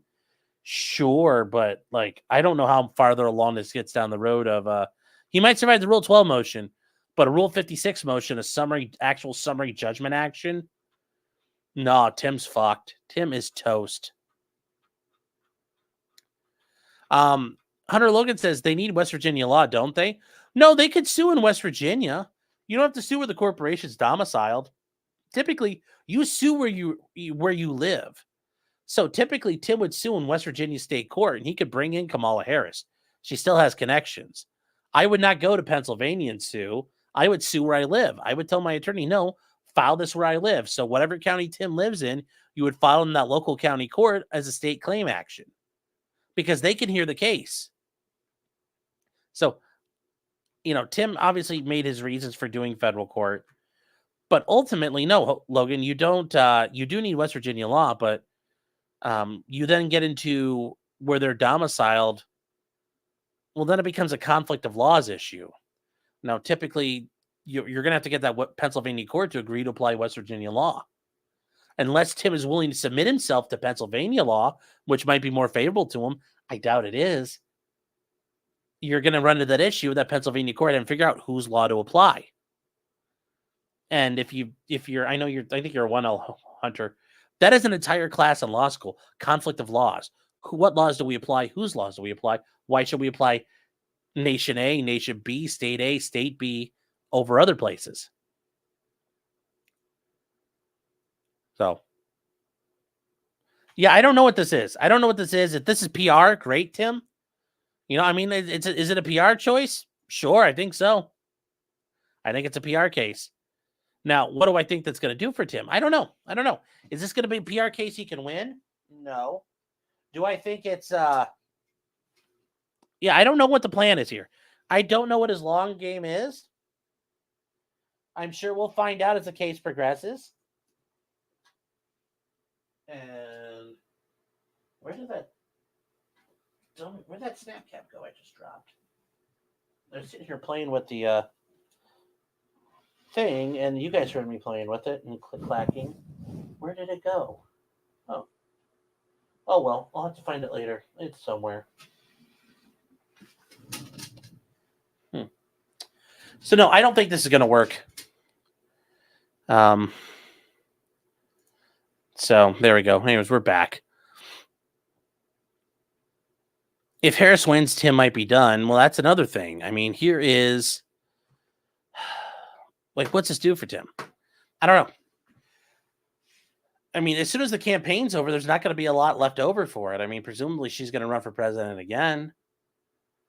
But this case is going to get through there. This case is going to get, maybe to election day and then be done. So I don't think this works. I think it's a PR thing for Tim. Or if he's really trying to do this, he's tilting at windmills. This is just bad. It's not good.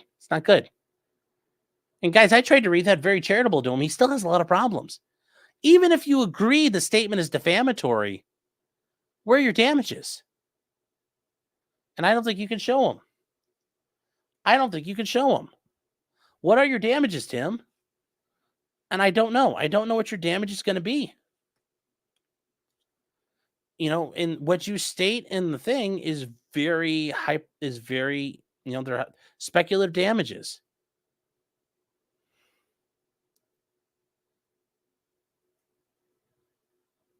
Laura Brass says the deplorable, saying the case gets past election day. Won't Harris for president just get folded? No, it's going to keep going, dude, because they're going to have to start working for 2028. Because if she wins, she's not going to stop. And do you think she's going to do a one and done? No. If she wins, she's going again. So it's 100% going to happen there. Tim has the sovereignty. Oh, Kat says Ashley Merkant just filed a contempt of court against Fannie Willis. Just a little FYI. If you could send that to me, I'd appreciate it and take a look at it. So, Tim bought a historical building. I don't know what you guys are talking about.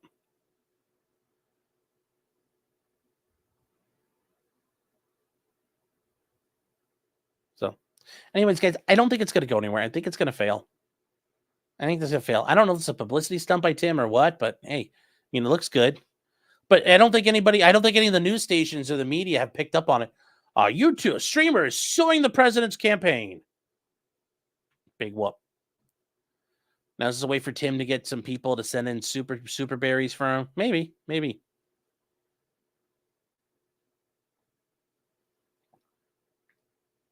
All right, so we got some super chats and other stuff to get to here. I'm feasing. It says Tim's Civil War pool. Tim's Civil Pool War is the hardest working journalist in existence. I mean, he does work hard. I'm not going to shit him in that regard. Rick Nikita for $2 says, hide your phones, hide your beepers. Yes, if you guys were not aware, apparently the Israeli intelligence had figured out a way to tamper with and adulterate batteries that were placed inside pages and cell phones that were distributed to members of Hezbollah. And today, or the day before, technically, because the time frame, I don't know exactly when, they initiated a attack where they caused all these items to be detonated. And these items detonated a little bit of plastic explosive, which killed quite a few people so far and blew up a bunch of them because it's like little phones and like little pagers. And guess where you clip your pager on? Beep, beep, beep, where you clip your pager on, like right at your belt line, almost where your belt buckle goes. So guess what? A lot of Hezbollah guys lost their peckers, it looks like, which is very hilarious. You know, Safa, Hezbollah, Safa. It sounds like a couple people in the Iranian government may have had access to those too, but we know that because the Iranian government controls Hezbollah.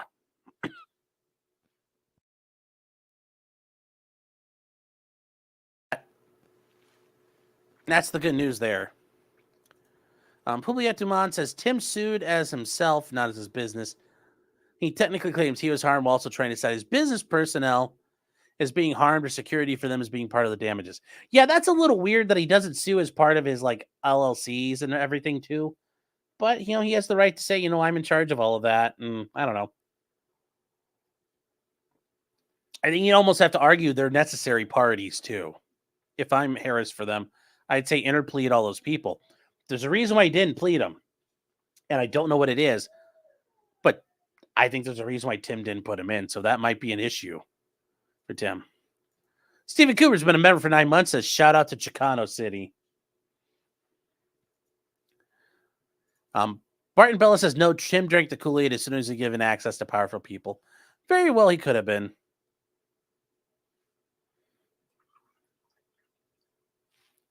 Develop for $9.99 says, do not say I'll sue you. Just file it. Yes. D says, you heard it here, chat. Go out there and touch them politicians. I mean, if you're going to do what you're going to do, who am I to stop you?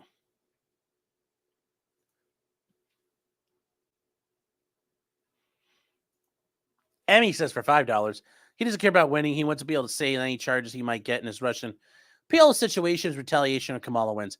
Yeah, but I think when the DOJ says in their first indictment, you are not a guilty party, it's really hard for them to come back later and say, wait, we actually think you're a bad guy. So that's not going to hurt Tim too bad. I do think that, you know, obviously we talked about this before, the whole Tenet thing, the whole Tenet media thing, that was clearly political, the way they unsealed the indictment. You know, the two people they want to indict are gone. They're in Russia. They're never going to get them. But they did this to fuck with the campaigns. They did this to fuck with the Trump campaign. They did this to fuck with the right-wing media. So, you know, because they had it, and they've had it for a while. They've had this information for a while, and they sat on it. So let's just be real about why they did or didn't do it. Let's see here. Stabby says, can we talk about the cuck spectrum that has been the guest on Tim's show? A lot of cucks. Yes. Sadly, it's like a surprising thing. AD for $2 says these pretzels are making Tim thirsty. Stabby says Tim Pool is a cornerstone of cuckoldry. Jeez. Keopathic says he's a bad happa. He's very diverse and oppressed. Yes.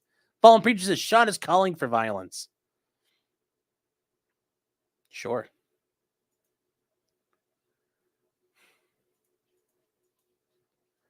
On a wall says this is about Tenet. I could see that being trying to, but I think part of this is just like, don't bring attention on yourself, man. Just do your thing. Might be a better way to deal with it, but you know, Tim is not the smartest guy at times. There are times he's made very savvy business decisions, and getting to where he's been has been very impressive, but he's also made some boneheaded decisions along the way. So I think if this is his idea of dealing with Tenet, I think there's better ways this could have been addressed. But, I mean, really, the Tenet media thing kind of clears you because it says, look, you didn't know any better. You're an idiot. That's the best outcome in that situation. That's the best outcome because either that or you knew and you didn't give a shit. That makes you look even worse. DeVell says Dyncourt was sued for defamation after that Navy SEAL was accused of killing people. Yep. Yes, they were. And then DeVell for 1999. And it's not listed, so I guess it makes it clear what you want. So there you go. And you even got the ASMR of the snap. Ag says, so Sean is going to hate my dissertation then. I totally just didn't justify the text format. Oh, I'm sure you didn't do a lot of things right. You probably have like APA and MLA citation formats and garbage like that. So yeah. Did I give orders? Yes, I always give orders. Will I cover the war between Loomer and Milo? He's accusing her of multiple sexual assaults. I didn't know about that, but yeah, Bella, send me information. I'd definitely look into it. Eric with the case says that's a lie. That's a big nose on Loomer. How you doing, buddy? Hope you're doing well. James Reed says, I like the blue, Sean. Well, thank you.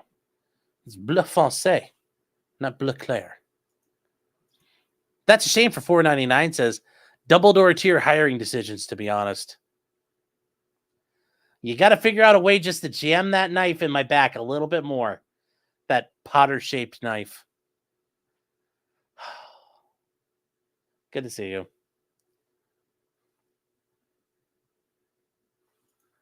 Sniper's Nest says, are you marked safe from pagers and ICOM radios today? Oh, I forgot it was radios too. Yeah, but a bunch of stuff blew up, chat.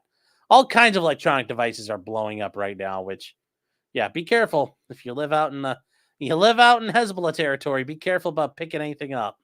It might blow up. Anyways, hey, Sniper, how you doing? Reg says, Tim is a Baldotarian for sure, like Sean. How did you know? How'd you figure it out? Heard not seen says Tim just wants his own cum and his own poop. Okay. Statmos B says, Privyet. Why don't you say Zdruzvitsia? Here is tax-free Russian money, comrade. Well, thank you. You know, spasiba, tovarish.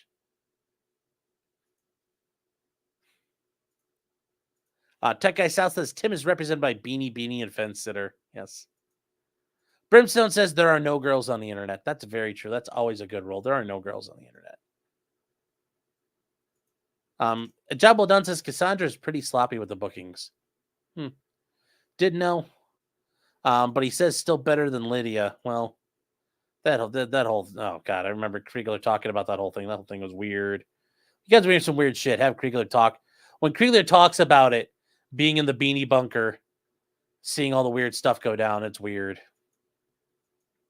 Alec Campbell says, can the defense ask people why they didn't want to go on the show before this defaming? Sure. I mean, because here's what's going to happen. Let's say at a deposition, Tim Pool says, I talked to Bob Smith, the Democrat governor of New Mexico, or, you know, the Democrat senator from New Mexico who proposed some legislation. And I got him lined up. We booked his flight. We were going to have him come out. And then he said, no, I'm not coming on anymore because of what you guys and Laura Loomer said. Because they're going to ask for proof of people who bailed. You know what? The Harris for, presuming we get that far in discovery, which I still don't think we're not getting that far. Like, it's not going to happen. He's not getting this far in discovery. Assuming an arguendo, this could happen. Let's presume. Yes, the defense would reach out to Bob Boberson and say, hey, Senator Boberson, hey, we heard you said this about Tim Pool and you weren't going to come on a show anyway. And they'd be like, oh, no, fuck Tim Pool. I was never coming on. When he sent me an email, I screenshot him a picture of my dick back saying when he could suck it, I'll let him on. I'll come on the show. So then they'd have him come on and he could come on and testify. Yeah, I mean, because they're going to ask, like, who? You have to specify damages. Maybe maybe Bob Boberson's on another political show. And they'll say, so what do you think of the Tim Pool thing? He's like, I would have gone on there, but after seeing that, fuck this guy. That would be that would be support. But you need proof. And I don't think Tim's got any of it. JRX says if Tim wants to sue her, that's his bag. I understand that, but still, it's like it's got to be you got to have a fairly decent complaint, and this isn't that good.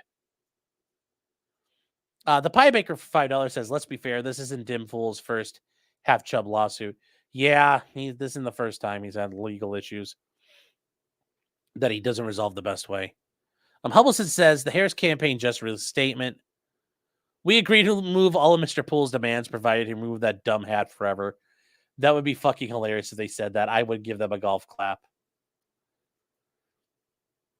Benjamin Liz says, "Met for 8 months.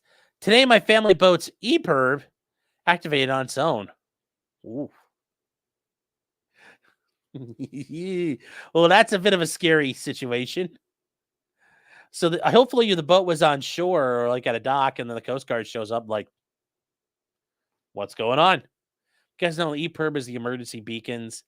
You guys ever watch like Deadliest Catch? That's when like the boat goes down, the EPIRB. It goes off when it gets wet. And it's supposed to be the emergency beacon. So like on Deadliest Catch, when every once in a while when those boats go down and the EPIRB beacon goes off, that's like the oh shit, something bad happened. Ag Biochemist says in relation to the pagers, yeah, no 72 virgins. Well, you might have 72 virgins, you might not have a pecker though. And Johan Nasso's saying for $5, blueberries are a standalone fruit. Shove that in your cake horn. Sean, I hope you understand this.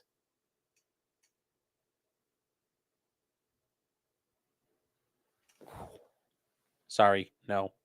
Nope.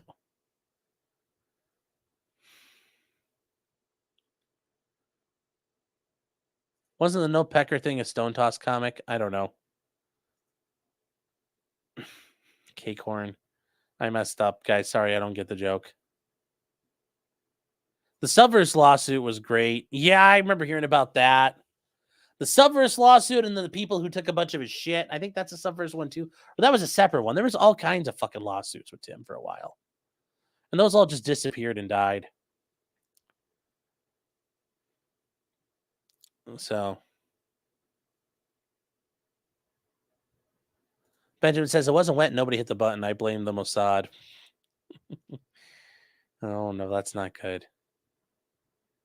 Range Queen says, "Everyone pray for Mr. Medicare." Of course. Pray for Jim. I know he's, as he says, it's just a matter of time for him. He's dragging it out. Death is, his spirit is too strong. And I hope he keeps going. Hopefully he can keep going. I know for him now he's fighting all the issues that fighting cancer has caused. And that's a bigger threat to him than the cancer itself. So yeah, I mean, yeah, hopefully he keeps hanging in there. Keep hanging in there, Jim. Buy a hat for your hat, chat. Buy a hat for your hat. And really quick, before we get any further, guys, I did want to bring up for our sponsors tonight. We have the Dragon's Treasure, guys, the haven for tea and anime lovers. You guys would like some tea? Dragon's Treasure has it. They have all kinds of tea. Maybe we could talk about making some beanie related tea. That'd be really great. That would be hilarious. Gets a beanie specialty. Anyways, use the promo code CRIMINAL. You get 10% off. And that's over at thedragonstreasure.com. Also, I wanted to bring up maf-arms.com, your home for wind chimes, chat. I still don't know if I can put their name up on screen or we get in trouble. maf-arms.com, run by Matt LaRosiere, known as Fudbusters. Him and Ivan are doing God's work out that way, putting wind chime kits together. If you use a promo code POTCRIM, POTCRIM, you get 10% off as well. And if you do that, also, Matt has said, at least to me privately, so this is just between us now. If you use that promo code, he will put some lipstick on and he will kiss your invoice. Yes, he will. He will. So something if you're interested. Yes, the code POTCRIM, all one word, Ellie Fant.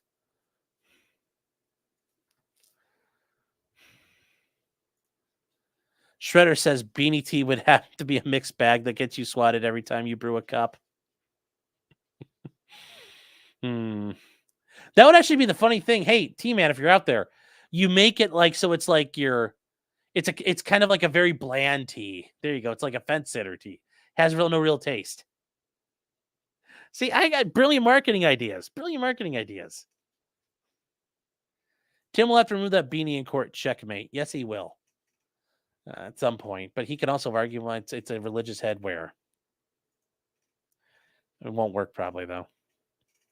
Upper or lowercase. I don't think pot crim really matters. You can use either or.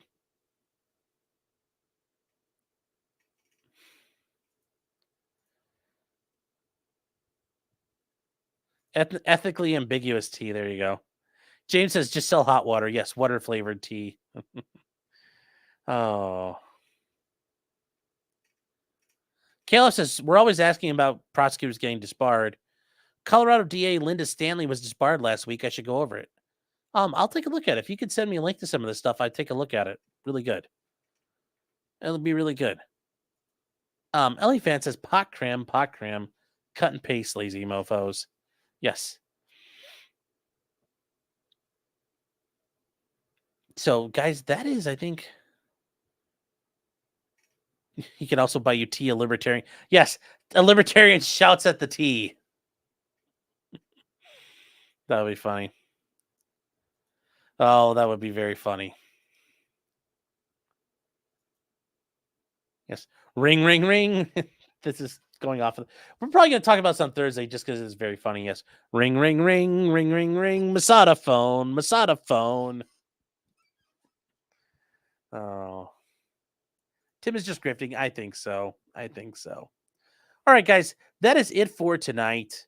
We are all caught up. Got that done in 2 hours. I'm pretty proud of ourselves.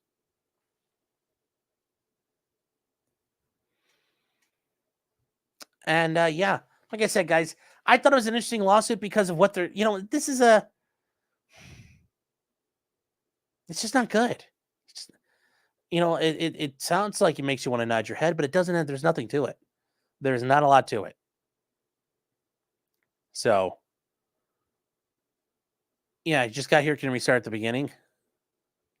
Good evening, chat. Happy Wednesday, everybody. Hope you're having a great day. Once again, guys, my name is Sean, also known as Potentially Criminal. I'm an attorney here in the Cleveland, Ohio area. We normally focus on criminal-related topics like last night, Diddy's indictment. But you know what? Big, I think, legal events that are occurring, including this one, which is a civil case, but it's still pretty important to cover. Tim Pool is suing Kamala Harris's campaign for president. Not Kamala Harris herself, but the campaign, the organization in charge of her campaign. There you go. No, guys, we're gonna do a members stream here on YouTube. We're gonna do a members only stream tonight here on YouTube. We're gonna take a little break and we'll start that back up in a little bit. Just joined. We're going in for the replay. Yes, bad lawsuits don't move the needle, no, but I think it's important to see bad lawsuits and bad facts. So if you guys are ever in a position where you encounter bad things, you can say, hey, that doesn't make any sense. That's bullshit. Those facts don't work together. Or how do these facts? They don't work together at all. They haven't made valid claims. Just so you can see it. I need $100. Yes, we need $100 tonight for overtime, chat. Matt says get a Stoney's read in. You're going to have to pay for Stoney's tonight, chat. You only need a Stoney's read in. You're going to need to pay for it. $2 cans. It's not Thursday yet. You can't do Thursdays. Where is...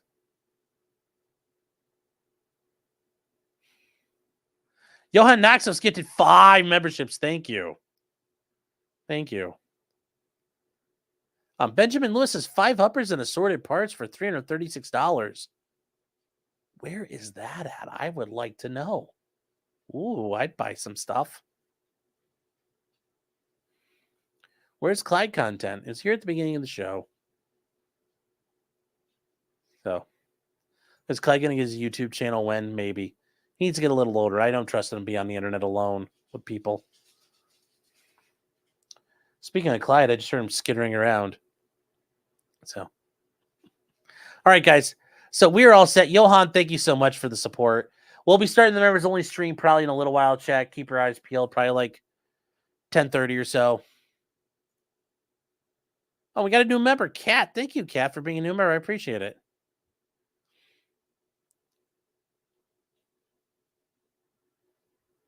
Maximilian says Sean's chat is funny and intelligent. Yes, they are. I have very good chat. I think people in here are very good, helpful. Flow of jokes is really entertaining. Well, I'm glad you like it. If you guys are new, guys, please like and subscribe.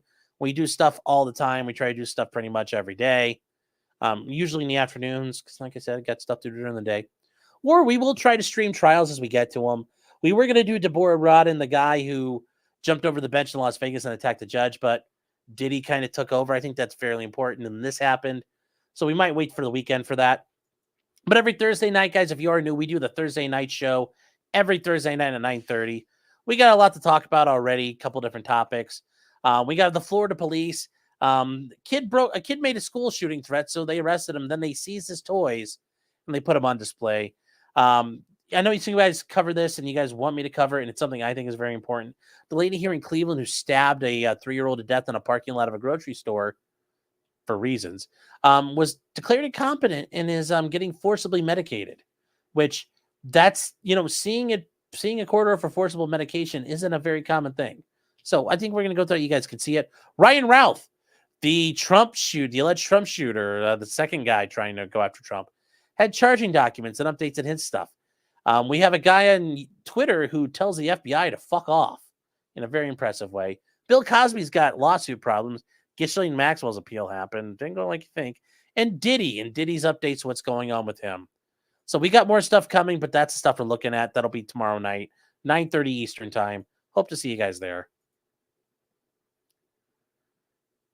So we will, we're all done, guys. And thank you again, everybody.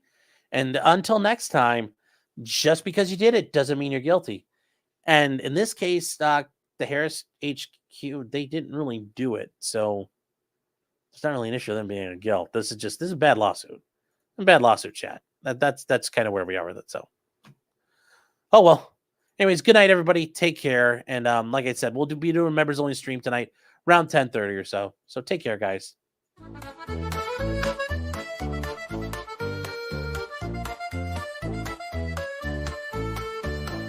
Weapons, blacksmithing, and models of planes, esoteric works, and even some trains. Much merriment had while drinking White Claws, tips on hunting, and even talking the law. Whatever you do, just don't talk to cops, even when they nab you on illegal stops. Just 'cause you did it doesn't mean you're guilty, but please talk to a local attorney. Was that the fat guy that Katie yelled?